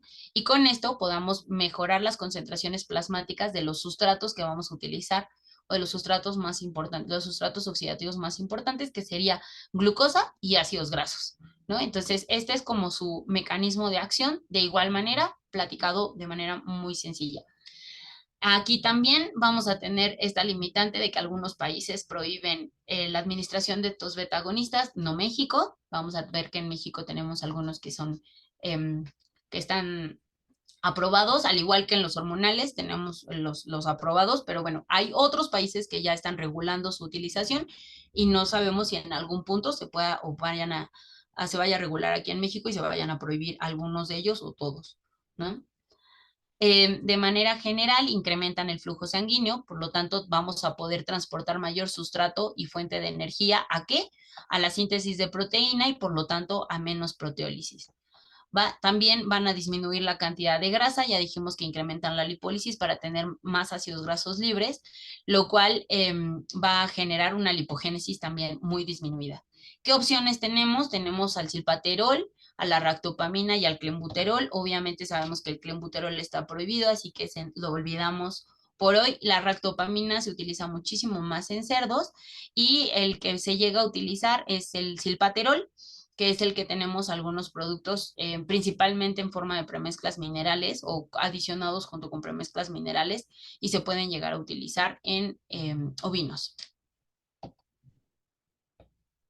Vale, ¿y qué resultados han tenido algunos trabajos de investigación? Por ejemplo, en este trabajo que fue hecho por el doctor Rojo Rubio en el 2019, se vio que pueden llegar a aumentar el peso de los músculos hasta en 40% en cuanto a la magnitud de la respuesta. Bueno, la magnitud obviamente va a variar. En este caso, en donde se tuvo la mayor ganancia diaria de peso fue al adicionar 20 miligramos por kilogramo y sí se llegó a tener, si de hecho, si se fijan aquí, sí tuvieron efectos cuadráticos, no lineales, o sea que cuando adicionaron demasiado producto, llegaron hasta los 30 miligramos por kilogramo de peso vivo, fuera de ver un aumento en la respuesta, ya se veía una disminución. Entonces, tampoco se trata de adicionar como de manera exponencial, porque lo que podemos provocar es, fuera de tener un efecto benéfico, una caída en este aumento, ¿no? Y les decía, esta magnitud de la respuesta pues está dada por muchas razones. Una puede ser el beta adrenérgico que estamos utilizando, la raza, la edad, el sexo y la dieta que estamos utilizando, ¿no? En este caso sí utilizaron clorhidrato de silpaterol y fue en una investigación en ovinos de pelo, ¿no? Y la mejor dosis que ellos encontraron fue la de 0.20 miligramos por kilogramo de peso vivo de los animales, ¿no? En este trabajo fue hecho por Ángeles López y colaboradores en el 2019 y de igual manera ellos, por ejemplo, lo que trabajaron fue el uso del silpaterol de igual manera y en donde encontraron las mejores respuestas fue, aquí también variaron bastante de acuerdo con la edad del animal. Entonces encontraron la mejor respuesta o que los animales respondían mejor hasta a la utilización de este producto del día 31 al día 60 de vida. Y ellos adicionaron de 0 a 0.15 miligramos por kilogramo de peso vivo, tanto en la ganancia diaria de peso como en la eficiencia alimenticia, ¿no? Con una respuesta estadísticamente significativa. Entonces, esto también está bastante interesante porque quiere decir que no los vamos a poder utilizar en cualquier momento o no vamos a tener la mejor respuesta en cualquier momento del desarrollo del cordero, sino que lo vamos a tener en momentos muy específicos, que en este caso, por ejemplo, les digo, la mejor respuesta fue del día 31 al 60 y solo evaluaron del día 1 al día 60, ¿vale? Y este, por ejemplo, es uno en donde llegaron a hacer combinaciones, ¿va? Este es un trabajo en donde utilizaron un beta adrenérgico y un hormonal, en este caso un implante, y lo que podemos observar es igual que en donde tuvieron la mejor respuesta para empezar fue en la fase de crecimiento que fue del día 1 al día 51 en la asociación del ralgro o sea, con los dos, con el beta adrenérgico y con el hormonal. Y ya cuando hablábamos del periodo entero, de ya, o sea, tanto la fase de crecimiento como la fase de finalización, podemos observar que igual la mejor respuesta se tuvo al adicionar ambos aditivos. En el caso solamente de la fase de finalización del animal, tanto el Silmac, bueno, tanto el silpaterol, perdón, tanto el silpaterol, porque ni siquiera fue Silmax, fue otro producto, tanto el silpaterol como el Ralgro tuvieron una respuesta muy similar entre ellos, ¿vale? Entonces, para la fase de crecimiento nos ayudó poner ambos. Para si lo vemos como el periodo entero, poner ambos. Pero si solamente me voy a la fase de finalización, que fue del día 51 al 72, entonces tal vez el uso solamente del beta adrenérgico podría ser comparable con la asociación de estos dos. Y entonces, pues eso implica una mejora en la parte de rentable, porque no estoy gastando en dos productos, sino nada más en uno. Y en este caso, en este trabajo, lo que evaluaron fue la canal, ya no solamente la productividad por el animal, sino las características de la canal, el peso de la canal caliente, el peso de la canal fría y el rendimiento del canal fue en donde tuvieron valores estadísticamente significativos. Ellos lo que hicieron fue comparar solo dos grupos, uno en el cual no se estaba utilizando el clorhidrato de silpaterol, mientras que en el otro grupo estaban utilizando 10 miligramos por cabeza por día de clorhidrato de silpaterol, y en general ellos concluyeron que el utilizar este clorhidrato de silpaterol en corderos de pelo finalizados en corral mejora el rendimiento de la canal, disminuye el porcentaje por ejemplo, acá también disminuye el porcentaje de grasa, y lo que atribuye a que su acción mejora la síntesis proteica y de músculo esquelético y disminuye, o más bien, perdón, hay un aumento en la lipólisis en tejido graso. Entonces eso hace que se concentre más proteína y menos grasa en esa canal, ¿no? Y esos fueron los datos que ellos obtuvieron.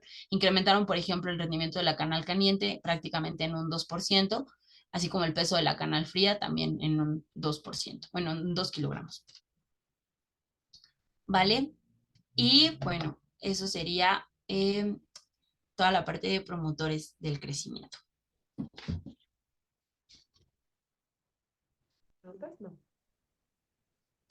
Listo, doctora. Pues muchísimas gracias. Una plática bastante interesante y sobre todo también, pues para aprovechar, ¿no? Todos los beneficios y ventajas que nos dan este tipo de promotores, sobre todo tanto en las diferentes etapas de producción de los ovinos. Y bueno, ahorita vamos a la sesión de preguntas y respuestas, doctora. Pero, Ya hay algunas ahorita en el chat. Antes de arrancar con la parte de preguntas y respuestas, igual comentarle a todos los asistentes que todas las grabaciones serán ya compartidas de manera general al terminar las jornadas para que estén atentos en las páginas de Facebook de Amteo. Y bien, doctora, vamos a... Este es un comentario de la doctora Rosalba Lazalde. Respecto al propionato de calcio, hay actualizaciones por el trabajo del doctor Octavio Carrillo en este año. Te manda muchos saludos y que tuviste una excelente plática.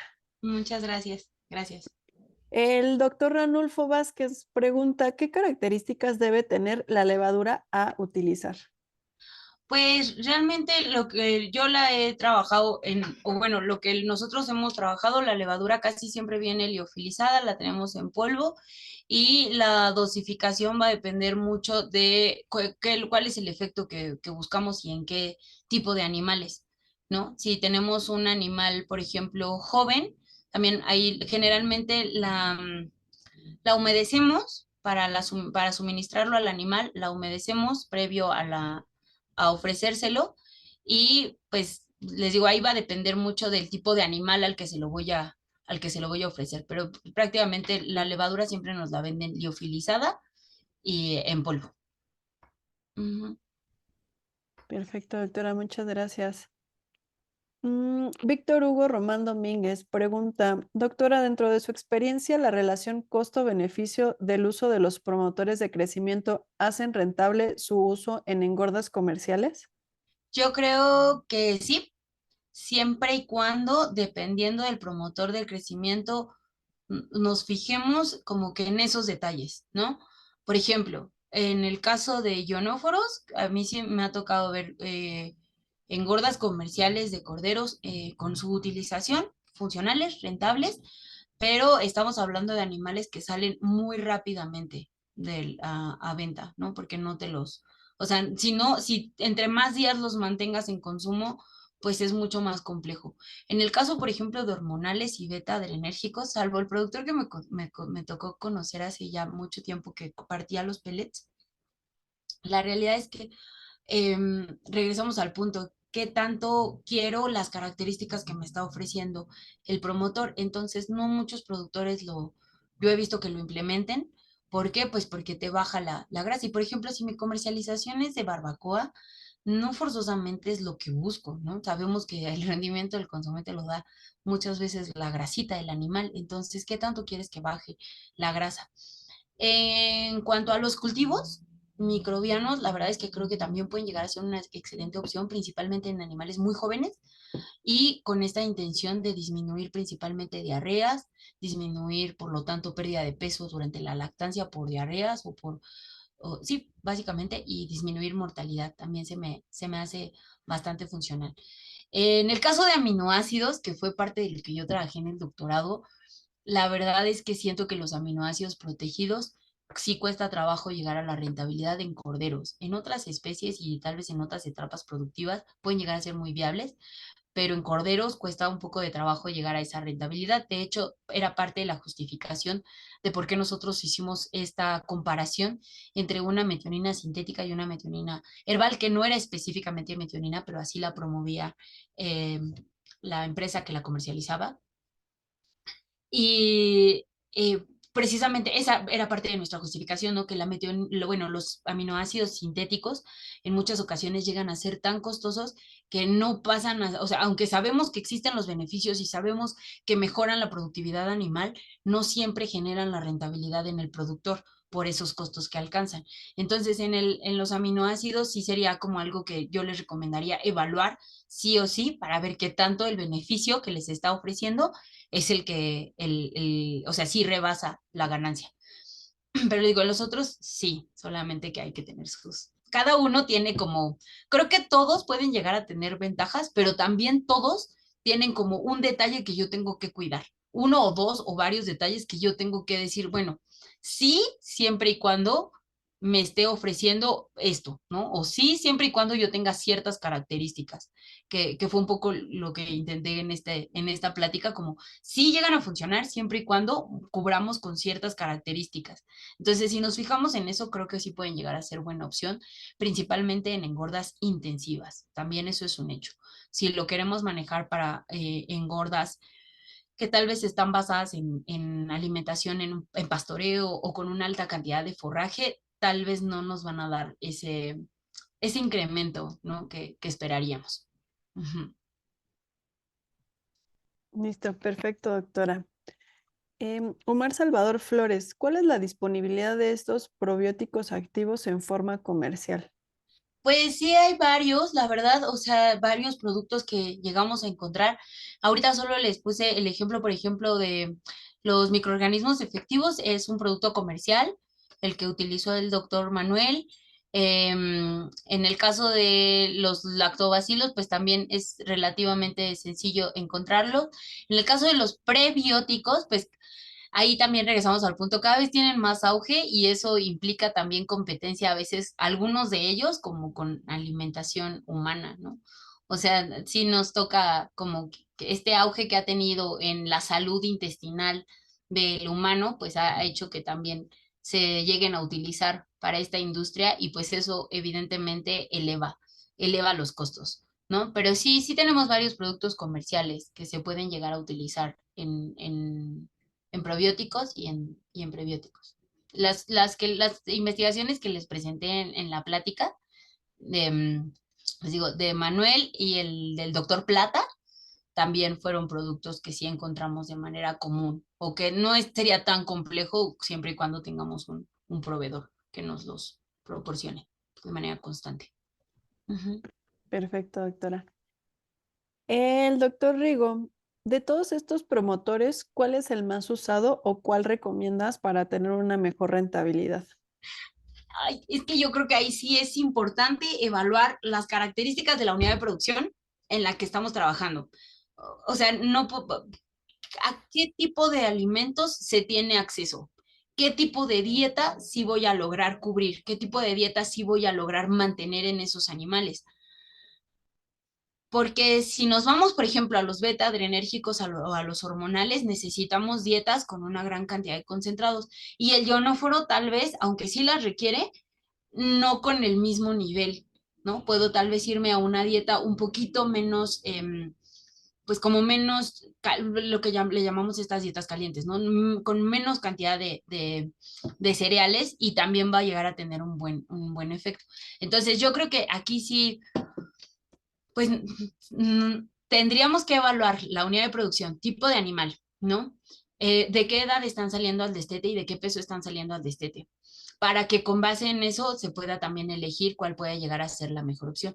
O si, ¿cuál es el principal problema en la unidad de producción? Tal vez ni siquiera están saliendo de buen peso al destete. Y si no están saliendo de buen peso al destete, tal vez mi engorda por eso no está siendo tan eficiente. Entonces, si yo mejoro las características de peso al destete, si yo mejoro el desarrollo de microorganismos previo al destete en el prerrumiante, si yo mejoro todas las características en el prerrumiante y tengo un animal con una mejor capacidad de degradación de los nutrientes al destete, entonces va a ser un animal que me va a engordar mejor.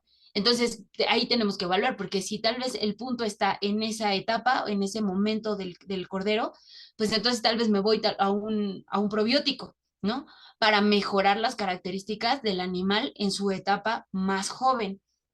Pero si yo estoy teniendo buenos pesos al destete de acuerdo con mi raza y tengo la capacidad de tener una dieta con una buena cantidad de cereales o de concentrados, pues la verdad es que mientras el ionóforo no nos digan que no es una buena opción, creo que puede llegar a alcanzar unas buenas rentabilidades en bajo ciertas características y siempre y cuando pues tengamos un proveedor que nos lo surta de manera constante, porque también ahorita no sé si a todos les está pasando, pero de este lado está pasando que tenemos un problema bastante fuerte de proveedores constantes y una cuestión que nos dicen que es de los transportistas, de las carreteras, pero entonces ahorita sí tenemos como un relajo en ese sentido, nosotros por lo menos. Entonces, pues un proveedor que sea seguro, que sea constante y que nos dé a un buen precio ese tipo de producto, pues podría ser una opción, ¿no? Mientras que, como les comentaba, las enzimas creo que todavía hay mucho que trabajar sobre ellas, mucho, mucho que trabajar. El propionato de calcio particularmente siento que tiene mucho futuro, pero sí es un hecho que, como bien nos hacían en un comentario un poco antes, pues todavía hay mucho que actualizar en relación a ese tema para establecer dosis con un poquito de más seguridad, pero también podría llegar a ser una buena opción en algún momento. Ujú. Perfecto, doctora. Doctor Ranulfo Vázquez, si administramos estos aditivos en una dieta de engorda de ovinos, ¿la ganancia de peso adicional sí paga el costo de productos? Pues era lo que mencionábamos ahorita, ¿no? La parte de rentabilidad hay que estarla evaluando y va a depender mucho del resto de las características de nuestra unidad de producción, ¿no? Por ejemplo, igual hace poco me tocó conocer un productor en Morelos que solamente tenía la pura engorda, era copiador y la pura finalización y la verdad es que sí le funcionaba muy bien, ¿no? El promotor del crecimiento que él estaba utilizando y le era rentable sinceramente, pero tal vez si tengo el ciclo completo, que sabemos que encontrar la rentabilidad en el ciclo completo a veces es un poco más complejo, tal vez ahí ya no se va a pagar tan fácilmente, ¿no? Tengo que tener mucho cuidado con el resto de las etapas productivas de la madre, en el mantenimiento, bajar los costos lo más que se pueda, porque es una etapa en donde me puedo dar ese chance sin descuidar la condición corporal de la borrega, o sea, ser como muy específico en todas las etapas para poder obtener, entonces en la engorda, poder tener estas dietas con una mayor cantidad de concentrados y poder adicionar algún tipo de aditivo.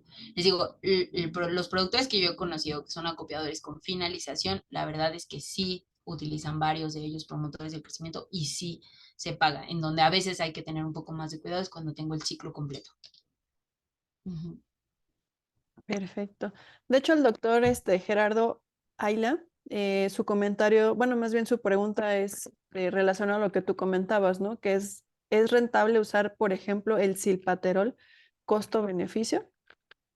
Sí, pues es que no podemos decir que siempre sí, o sea, que bajo todas las condiciones siempre va a ser rentable. ¿Por qué? Porque va a depender de muchos otros factores el que la respuesta sea lo suficientemente buena como para lograr esa rentabilidad. Pero tampoco podemos decir, no, nunca es rentable, porque ciertas, o sea, una condición de un productor que solamente tiene la finalización, que tiene una dieta con muy buena cantidad. Por ejemplo, igual en algún momento me tocó conocer una unidad de producción en Querétaro, donde estaban manejando prácticamente, a mí al inicio, cuando la conocí, sí me causó bastante curiosidad, estaban manejando solamente 9% de fibra, ¿no? Mientras el resto eran, bueno, de forraje, ¿no? Porque no era fibra, sino de forraje, ¿no? Y el resto eran concentrados. Los animales estaban saliendo rapidísimo, obviamente, para evitar ya un problema metabólico en ese animal, ¿no? Que se vería venir, sí, si lo mantienes más tiempo en esa engorda. Entonces, si tú de repente estás manejando finalizaciones tan rápidas, pues puede que puedas considerar algunos de ellos. Particularmente los que tienen tiempo de retiro elevado, pues ahí sí hay que tener un poquito más de cuidado, porque pues como decíamos, la engorda del ovino es mucho más rápida. Uh-huh. Perfecto. El doctor Arturo Arellano Zamora te felicita mucho, doctora, por tu plática, muy enriquecedora. Nos comenta que él ha utilizado ceranol en diferentes rebaños con resultados muy variables y revisando la literatura, igualmente los resultados son inconsistentes. En la presentación no se hizo mención de trabajos con este producto. Su pregunta es, ¿hay artículos en el que coinciden estos resultados inconsistentes? Sí, sí, en la mayoría, no todos los promotores del crecimiento ya tienen como un efecto tan bien establecido, ¿no? La realidad es que algunos sí seguimos teniendo como artículos que nos dicen que sí, hay algunos otros que nos mencionan que todavía no, que no tienen, que no vieron respuesta significativa. Lo que sí yo he observado en muchos de estos artículos y que también llega a pasar porque pues yo no solamente me dedico como a la parte de clases o del centro en el que actualmente estoy, sino también me gusta la investigación y la trabajo en muchas ocasiones. Muchas de estas inconsistencias, muchas de estas que no vemos esta respuesta significativa, también tiene que ver con la variabilidad de los animales. Por ejemplo, un artículo que les presenté fue el de la doctora Nayeli Sánchez, que utilizó los bloques multinutricionales. Ella fue una compañera mía mientras estaba haciendo ese trabajo. Y en verdad es que era muy evidente el aumento en el desarrollo de sus corderos, un grupo contra otro. O sea, cuando ella corre el estadístico y no ve estas diferencias, sí fue como, ¿por qué no? Sí, realmente es muy evidente esta diferencia. Pero lo que sí es que, por ejemplo, cuando ella empieza a hacer su trabajo, sus animales eran de pesos muy variables porque por una u otra cosa no se pudo conseguir para la investigación animales mucho más homogéneos. Y esto provocó esta variabilidad los animales desde el inicio, pues fue lo que provocó que, aunque sí se veía efecto por parte de la adición del producto, que ella utilizó propionato de calcio, sí se veía un efecto del propionato de calcio en los animales, realmente no se alcanzó a ver estadísticamente hablando. Entonces, creo que es importante cuando revisamos los artículos, también ver eso. O sea, no solamente ver si fue estadísticamente significativo o no, sino dentro de la metodología, qué fue lo que pudo haber estado pasando para que tal vez no fuera significativo y poder como hacer una mejor evaluación ya si lo que queremos evaluar es un producto en particular para su utilización o no, pues sí, ver como todas estas características, pero también qué pasó durante la metodología, que fue lo que tal vez no generó estos resultados, ¿no? Porque creo que muchas veces también puede ser por la variación en las condiciones en las que a veces llegamos a hacer los trabajos de investigación, porque pues no siempre se pueden tener las idóneas, ¿no? Que todos quisiéramos. ¿No? Hace poquito conocí a una investigadora y me decía es que que viene de otro país, y me decía es que hacer investigación en México es bien complicado, ¿no? Y yo le decía, ¿por qué? Me dijo, o sea, todos son variables, ¿no? Desde donde ella venía me decía, yo tengo presupuesto, tengo esto, tengo el otro, tengo... Y yo decía, no, yo no conozco eso nunca ha pasado, yo no sé qué es eso, ¿no? Entonces, sí, la verdad es que a veces las condiciones en las que se llevan a cabo tenemos que adecuar ciertas cosas y tal vez por eso puede que no siempre las respuestas sean las más consistentes. Ujú. Claro, doctora, muchísimas gracias. Y creo que esta pregunta viene igual muy relacionado a lo que estabas comentando anteriormente, dependiendo del tipo de producción. El doctor Romeo Ugalde comenta, hola, buenas noches. ¿Recomiendas el Silmax para etapa de finalización de engorda? Sí, de hecho, justo era uno del, por ejemplo, por eso elegí poner esos artículos, porque créanme que para lograr esta presentación no solamente revisé los artículos que están y no solamente he trabajado con algunas de las cosas que están aquí, sino también hay más, ¿no? Porque pues para lograr tener como el mejor panorama posible, ¿no? Y por eso me gustó justo la que presenté de las que presenté al final, de cómo el utilizar un beta adrenérgico junto con un hormonal, en muchas de las ocasiones pareciera que pueden potencializar su efecto. De hecho, en muchas producciones de bovinos de carne se utilizan ambos, se implanta y aparte se pone un beta adrenérgico en el alimento. Entonces, como muchos de estos promotores bueno, no muchos, prácticamente estos promotores del crecimiento se desarrollan en bovinos de carne y de bovinos de carne empezamos a traspolarlos a ovinos, ¿no? Entonces, con esta tendencia de, bueno, si en bovinos de carne se mezcla, pues lo vamos a mezclar también en ovinos. Y fue bastante interesante como en finalización, específicamente en finalización, el puro clorhidrato de silpaterol podía llegar a tener un efecto casi igual al que tenía la asociación del clorhidrato de silpaterol con el con el hormonal, ¿no? Entonces sí puede llegar a ser una opción en la finalización, porque también considerar la etapa completa, por ejemplo, pues sí teníamos un mejor efecto cuando se utilizaban ambos, ¿no? Pero ahí regresamos al punto del tiempo de retiro, entonces cuidar esa parte. Uh -huh.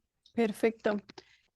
Eh, Esto lo entiendo más como un comentario, es del doctor Antonio Ortiz. Se mencionó lo que se debe cuidar al usar los productos expuestos, pero hay que tener en cuenta que todos los animales deben tener acceso al mismo tiempo al alimento.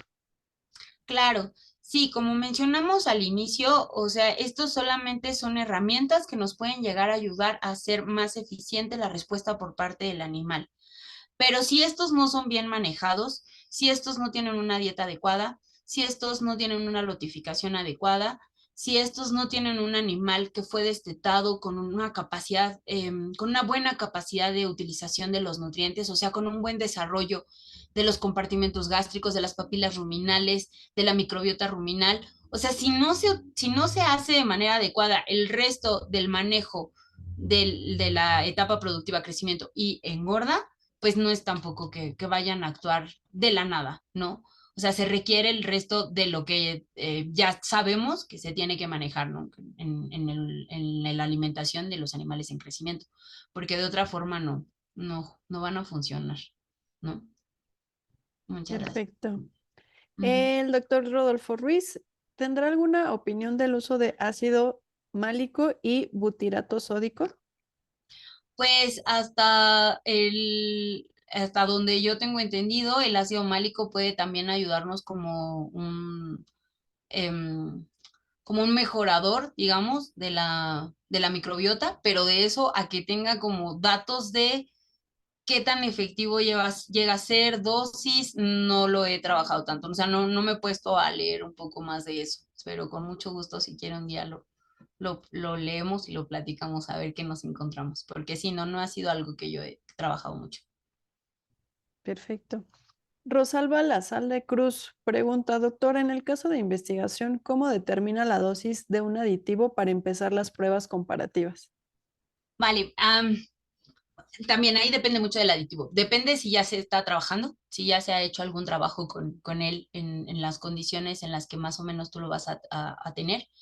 Y entonces te puede ayudar, te puede servir los trabajos previos o de hecho, pues no hay investigación sin tener trabajos previos, ¿no? Primero tienes que saber que ya está hecho, qué ya se probó, qué resultados dio, para que con base en eso tú establezcas como eh, un siguiente paso, ¿no? Para no ir a ciegas, no es como nada más decir, se me ocurrió hacer esto y no sé si ya lo hicieron o no, ¿no? Esa es una. La otra, por ejemplo, en mi caso del trabajo, mi trabajo de doctorado, para que yo pudiera establecer mi dosificación de aminoácidos, porque les comentaba que yo trabajé con aminoácidos, realmente fue un trabajo de aproximadamente unas 36 investigaciones en donde reportaban la composición de las dietas, bueno, que se había utilizado en sus dietas, qué tipo, el porcentaje de inclusión de los ingredientes. Entonces, con esas, yo hice 36 estimaciones por medio de ecuaciones de flujo de aminoácidos duodenal para poder establecer cuáles eran las mejores dosis de flujo de aminoácidos en cuanto al flujo de aminoácidos duodenal o que daban las mejores respuestas en cuanto a la ganancia diaria de peso de los corderos. Después evalué la dieta que yo quería establecer como basal y con base en esa diferencia, en ese cuánto realmente necesitaríamos establecer una dosis por debajo, una dosis como idónea y una dosis por arriba para poder tener ese comparativo, ¿no? Porque yo buscaba ver efectos cuadráticos o lineales, bueno, lineales o cuadráticos, ¿no? Entonces va a haber diferentes formas porque va a depender qué ya hay hecho con ese aditivo en particular o con ese alimento, con ese ingrediente que tú piensas incluir o que piensas investigar, ¿no? Entonces, si ya hay trabajos previos y si ya te pueden esos trabajos previos dar una mejor idea y solamente lo que buscas es ahora tal vez otras variables de respuesta, pues te puedes ir sobre eso. Pero si no, lo idóneo es, bueno, ¿a qué altura, en dónde va a estar teniendo el efecto? ¿No? Y con base en dónde va a estar teniendo el efecto, tú puedes como estimar qué podría ser lo mejor. Les digo, en algunas ocasiones pueden haber fórmulas. A mí me tocó esta ventaja que fue aprender a estimar el flujo de aminoácidos duodenal y con eso pude establecer, creo yo, que muy buenas dosis, porque sí alcanzamos a ver efectos y estábamos a nada de ver el cuadrático. Entonces, sí depende mucho de qué aditivo es el que vas a utilizar para establecer la dosis con base en lo que ya haya trabajado. Perfecto, muchas gracias. Este no sé si es pregunta o comentario, pero María Consuelo Dueñas comenta tener cuidado por los límites de residuos tóxicos. Ah, ok, bueno, ahí, por eso algunos de ellos van a tener el famoso tiempo de retiro y eso sí es importantísimo cuidarlo, ¿no? Cada uno de estos aditivos, bueno, por ejemplo, aminoácidos no tiene tiempo de retiro, probióticos no tiene tiempo de retiro. Entonces, pero cada producto que nosotros utilicemos en la alimentación animal, más cuando son productos, por ejemplo, sintéticos, también cuando llegamos a utilizar algún medicamento o algún desparasitante, van a tener el tiempo de retiro, ¿no? Entonces, es importantísimo respetar ese tiempo de retiro. Si yo estoy consciente que estoy respetando el tiempo de retiro ya establecido y que en la mayoría de las ocasiones hasta está establecido por norma, pues entonces no me preocupo porque ese tiempo de retiro está diseñado se determinó con base precisamente en no tener residuos de este tipo de productos ya en el producto que va a llegar al consumidor. ¿Va? Entonces, sí, eso sí es un hecho, cuidar esta parte del tiempo de retiro, ¿no? Y también creo que en algunos promotores del crecimiento que se presentaron el día de hoy, también tenemos como que cuidar el por ejemplo, ¿no? En el caso de los hormonales, de repente en algunos foros se tiende mucho como a decir, no, no, no, porque entonces le va a llegar hormonas al humano, ¿no? Y eso es un problema de salud pública. Sí, sí, una vez más, si manejamos el tiempo de retiro, eso no va a ser posible y también cuidar que a veces en- consumimos productos con mucha mayor cantidad de hormonas. Hay muchos, por ejemplo, productos vegetales que traen un chorro de fitoestrógenos, ¿no? Y que realmente no nos están como generando como una afectación. Entonces, cuidando el tiempo de retiro, no va a haber problema en cuanto a los residuos que podemos encontrar en el producto final.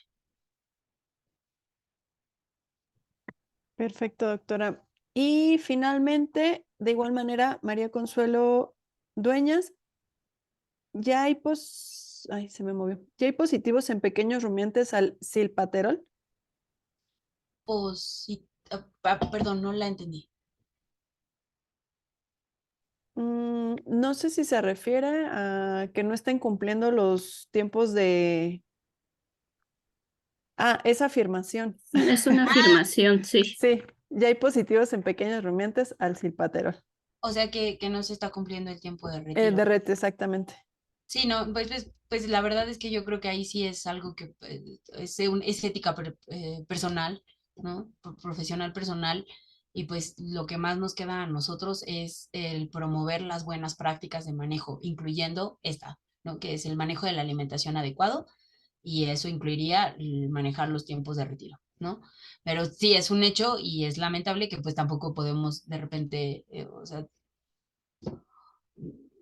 digamos, el que se presenten las propuestas o el que se presenten las alternativas que podemos utilizar para mejorar la eficiencia en la productividad animal, pues no quiere decir que tengan que, em, pues que tengan que pasarse esta parte sin considerarla, pero tampoco quiere decir que todos lo vayan a hacer, lamentablemente, ¿no? Pero esperemos que sí y sigamos, pues obviamente los que estamos, los que podemos llegar a veces a asesorar a estos productores o los que estemos inmersos en esta cadena productiva, pues seguir haciendo este énfasis en la importancia de respetar este tipo de datos como es el tiempo de retiro.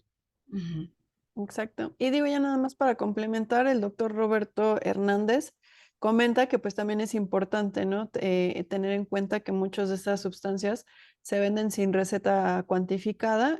Obviamente pues también no conocen las dosis, hacen una sobredosificación y justamente lo que comentaban, no se respeta ese periodo de retiro. Sí, claro. A mí me tocó ver, por ejemplo, un productor que estaba utilizando unas sales minerales que ya venían adicionadas con un promotor del crecimiento y él no sabía que lo tenían. O sea, a él le vendieron sales minerales. Fue nosotros, bueno, dentro de la asesoría que le estamos ofreciendo, se le dijo que era importante que tuviera sales minerales porque tenía un problema de pododermatitis muy constante y ya habíamos hecho algunas limpiezas. Bueno, tenía una deficiencia de minerales importante en su dieta, entonces se le pidió que comprara sales minerales específicas para ovinos. Pasó un tiempo, me mandó un mensaje, ya las conseguí, doctora, ya le estoy dando a mis animales la sal. Ah, qué bueno, nos vemos en la próxima visita que nos toque con usted. Cuando volvemos a ir, me dice, mire, las que conseguí, me enseña su producto y pues ya venía adicionado, ¿no? Y yo así de, sí sabía que estamos utilizando ahorita un promotor del crecimiento, no le salieron muy caras y ya empezamos como a platicar un poquito. Y por ejemplo, él no tenía ni idea de que lo estaba utilizando, ¿no? Entonces sí, evidentemente esa parte es muy importante cuidarla y pues insisto, nosotros como parte de esta cadena productiva, ya sea médicos veterinarios, ya sea técnicos, ya sea los mismos productores, ¿no? Los que si hay estudiantes y que van a salir después a ejercer, pues nosotros como parte de esta cadena productiva, también depende de nosotros el hacer estas buenas prácticas de manejo, ¿no? Exactamente, doctora. Ya hay otras dos preguntas. Francisco Cruz Sánchez, excelente ponencia, doctora Valeria. Al principio comentaba que los requerimientos nutricionales eran diferentes en los corderos de acuerdo a su tipo racial. ¿Qué método utiliza usted para calcular los requerimientos de acuerdo a este criterio de tipo racial? Ah, bueno, yo sigo utilizando el NRC, la verdad es que sí, fue la forma en la que a mí me enseñaron a calcular requerimientos nutricionales, me funciona. A veces el NRC, les voy a ser sincera, eso daría pauta para otra plática entera, pero a grosso modo el NRC 2007 de pequeños rumiantes, de repente siento que lo hicieron ya con animales muy eficientes e ingredientes muy digestibles porque a veces sí estaban un poquito por debajo de los requerimientos de lo que yo encuentro en campo. También estoy en una zona y además por mi área de trabajo que estoy, como les comentaba el doctor Ortiz, en el área de extensionismo, entonces no tengo productores, muchos de los productores que estoy atendiendo ahorita son productores que tienen ovinos criollos o que tal vez mucho de su alimentación se basa en forrajes de mala calidad, ¿no? Entonces, a veces tengo que ajustar un poco los requerimientos del 2007 porque sí me siguen saliendo por debajo de lo que requieren, pero sin embargo, por ejemplo, en el centro de la facultad sí manejo los requerimientos tal cual vienen y me queda bien. Y en este NRC 2007, al final, en la parte de crecimiento, vienen, bueno, para empezar, una es considerar la raza como qué potencial me puede dar, ¿no? Entonces voy a elegir el requerimiento con base en su potencial genético de ganancia diaria de peso. Ese era uno de, como lo que intentaba como comentar hace rato. Y la otra es que si en este NRC vienen las razas de acuerdo con su, precisamente esta capacidad de, de incremento de peso y que tiene que ver con la madurez del animal. Entonces, ya viene separado en este NRC de acuerdo con el tipo de raza o de perfil genético del animal. Uh-huh. Perfecto. Mitzi Janet Sánchez, en el caso de tener la necesidad de incluir promotores en destetados deficientes en peso, ¿es recomendable y rentable mantenerlos o volver a adicionarlos hasta la finalización? Es que en animales destetados que salieron bajos de peso, es muy probable que no tengan un rumen que ya tenga todo su potencial de fermentación y de degradación de nutrientes. Entonces, yo sí recomendaría primero una pequeña etapa de crecimiento, de como adaptar también al animal, porque como vimos, la mayoría de los promotores del crecimiento me piden, por así decirlo, dietas con una buena cantidad de concentrados, que seguramente si viene bajo de peso en el destete no fue un animal que tuviera tal vez un creep feeding con un alimento con alta cantidad de nutrientes o alta cantidad de cereales, ¿no? Entonces, de entrada, esta primera etapa me serviría para recuperar al animal, para mejorar este comportamiento que pueda llegar a tener toda la parte de fisiología ruminal y tal vez para hasta adaptarlo también a estos nuevos ingredientes que se van a incluir en su dieta para después en una etapa de finalización, tal vez sí, dependiendo cómo estén respondiendo los animales, tal vez sí consideraría un promotor, pero así sí, de entrada, que se destataron de bajo peso y luego meterles una dieta de engorda con un promotor, no, yo no lo consideraría tan viable y probablemente ahí sí nada más sería gastar sin respuesta, muy probablemente. Perfecto, doctora. Y Roberto Hernández, también es importante tener en cuenta que muchos de estos, no, ya la leí. Suraya Arellano, doctora, ¿los probióticos podrían tener excelentes efectos en regulación inmunológica? Sí, de hecho sí está ya documentado. No presenté mucho de esa parte, pero ya hay algunos trabajos en donde se ha documentado tanto de prebióticos como de probióticos. De ambos están ya cómo pueden llegar al mejorar la microbiota del tracto digestivo, no solo a nivel ruminal, sino a nivel intestinal, cómo pueden llegar a mejorar la inmunidad en los animales o mejorar el estado de salud, ¿no? Nos tocó con otra compañera, em, Norita, también estaba una buena amiga que conocí durante el doctorado. Ella estaba trabajando con vacas, estaba en una producción en Torreón muy grande haciendo un experimento con unos productos igual, estos productos como más herbales que justo se asoció con como si fuera un tipo prebiótico, ¿no? O que pudiesen llegar a tener este efecto. Fue bastante chistoso porque ya ven que en producciones grandes de bovinos lecheros, pues hay el especialista de todo, ¿no? El especialista de reproducción, el especialista. Entonces tenían varios especialistas en la producción y entonces se acercó el clínico y le dijo, oiga doctora, pues ¿qué está haciendo, no? En la dieta, ¿no? Ella solamente era tesista, pero pues estaba ahí día a día ahí manejando a los animales. Le dijo, ¿por qué? Ella pensó hasta que ya la iban a regañar o algo así, ¿no? Y pues para no hacer el cuento largo, este aditivo lo que estaba mejor o lo que estaba provocando le estaba disminuyendo incidencia de varias enfermedades. Entonces de ahí fue bien interesante porque el grupo de trabajo con el que yo estaba en ese momento empezó a darle hasta esta parte, o sea, teníamos como la parte de los que le estábamos trabajando este tipo de productos hacia la parte productiva y también empezaron una línea con algunos alumnos a trabajar la parte de inmunidad y sí, sí pueden llegar a mejorar un poco la inmunidad. Obviamente habría que evaluar cuál específicamente se quiere utilizar, pero sí está documentado. Ujú.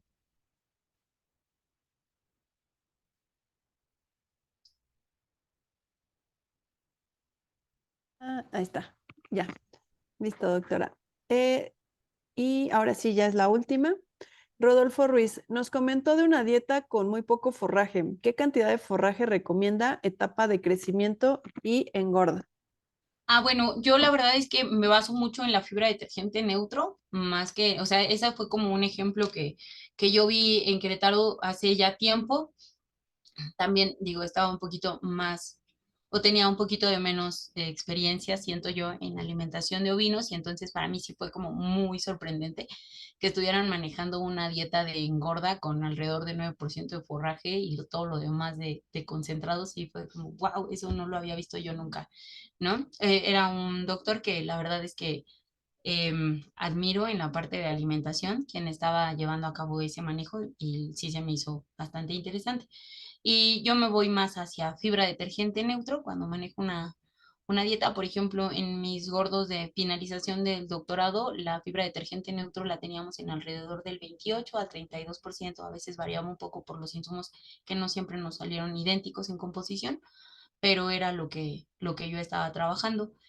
Y obviamente para crecimiento lo idóneo es que esa fibra detergente neutro rebasara el 40% para tener un crecimiento adecuado, ¿no? No hay un valor exacto. En el NRC, por ejemplo, no vienen requerimientos específicos de fibra para cada una de las etapas productivas, pero recordemos que, por ejemplo, para animales lecheros vamos a buscar la mayor cantidad de fibra detergente neutro y además fibra detergente neutro efectiva, ya no solo FDN, sino también efectiva por tamaño de partícula para lograr mantener ese pH ruminal. Y entre más bajemos la cantidad de fibra detergente neutro y más la efectiva, que además en engordas tendemos mucho a moler este tipo de ingredientes o a picarlos en tamaño de partícula muy pequeñito. A veces utilizamos otro tipo de aditivos que no son promotores del crecimiento, pero que sí nos ayudan un poco como buferizante, ¿no? Hace poco no eran borregos, estamos haciendo un trabajo también en cabras lecheras y la verdad es que por el tipo de producción que le estábamos pidiendo al animal, el concentrado se me iba para arriba mucho, ¿no? Entonces yo dije, estas gordas no me van a aguantar, ¿no? Entonces lo que empezamos a hacer, bueno, luego se vio la baja en el consumo, pues asumimos que estábamos también generando una pequeña acidosis subclínica. En cuanto empezamos a aplicar sustancias buferizantes, el animal reguló bastante bonito su consumo y ya tuvimos una mejora en la productividad, ¿va? Entonces tener cuidado que si voy a utilizar poca fibra en estas dietas de engorda, muy probablemente tendré que utilizar un aditivo que me ayude a alcalinizar o a buferizar, digamos, la dieta. Aditivos que nos ayudan como buferizantes, carbonato de calcio, obviamente bicarbonato, algún alcalinizante, óxido de magnesio, ¿no? Entonces hay algunos minerales que nos van a ayudar a lograr este objetivo de tener poco forraje y aún así no causar un problema metabólico en el animal. Listo. Perfecto, doctora. Pues serían ahorita todas las preguntas que ya tenemos en el chat. Te agradecemos nuevamente que nos hayas dado el tiempo, la oportunidad también de revisar este tema que, como bien te lo comentaba, es bastante interesante e importante revisar todos estos puntos en la parte de la producción y sobre todo para hacerlo, como bien lo comentan, más rentable, pero de una manera más eficiente. Entonces, te agradezco muchísimo, también en nombre de todo la mesa directiva de Amteo, te damos muchísimas gracias y también recordarle a toda nuestra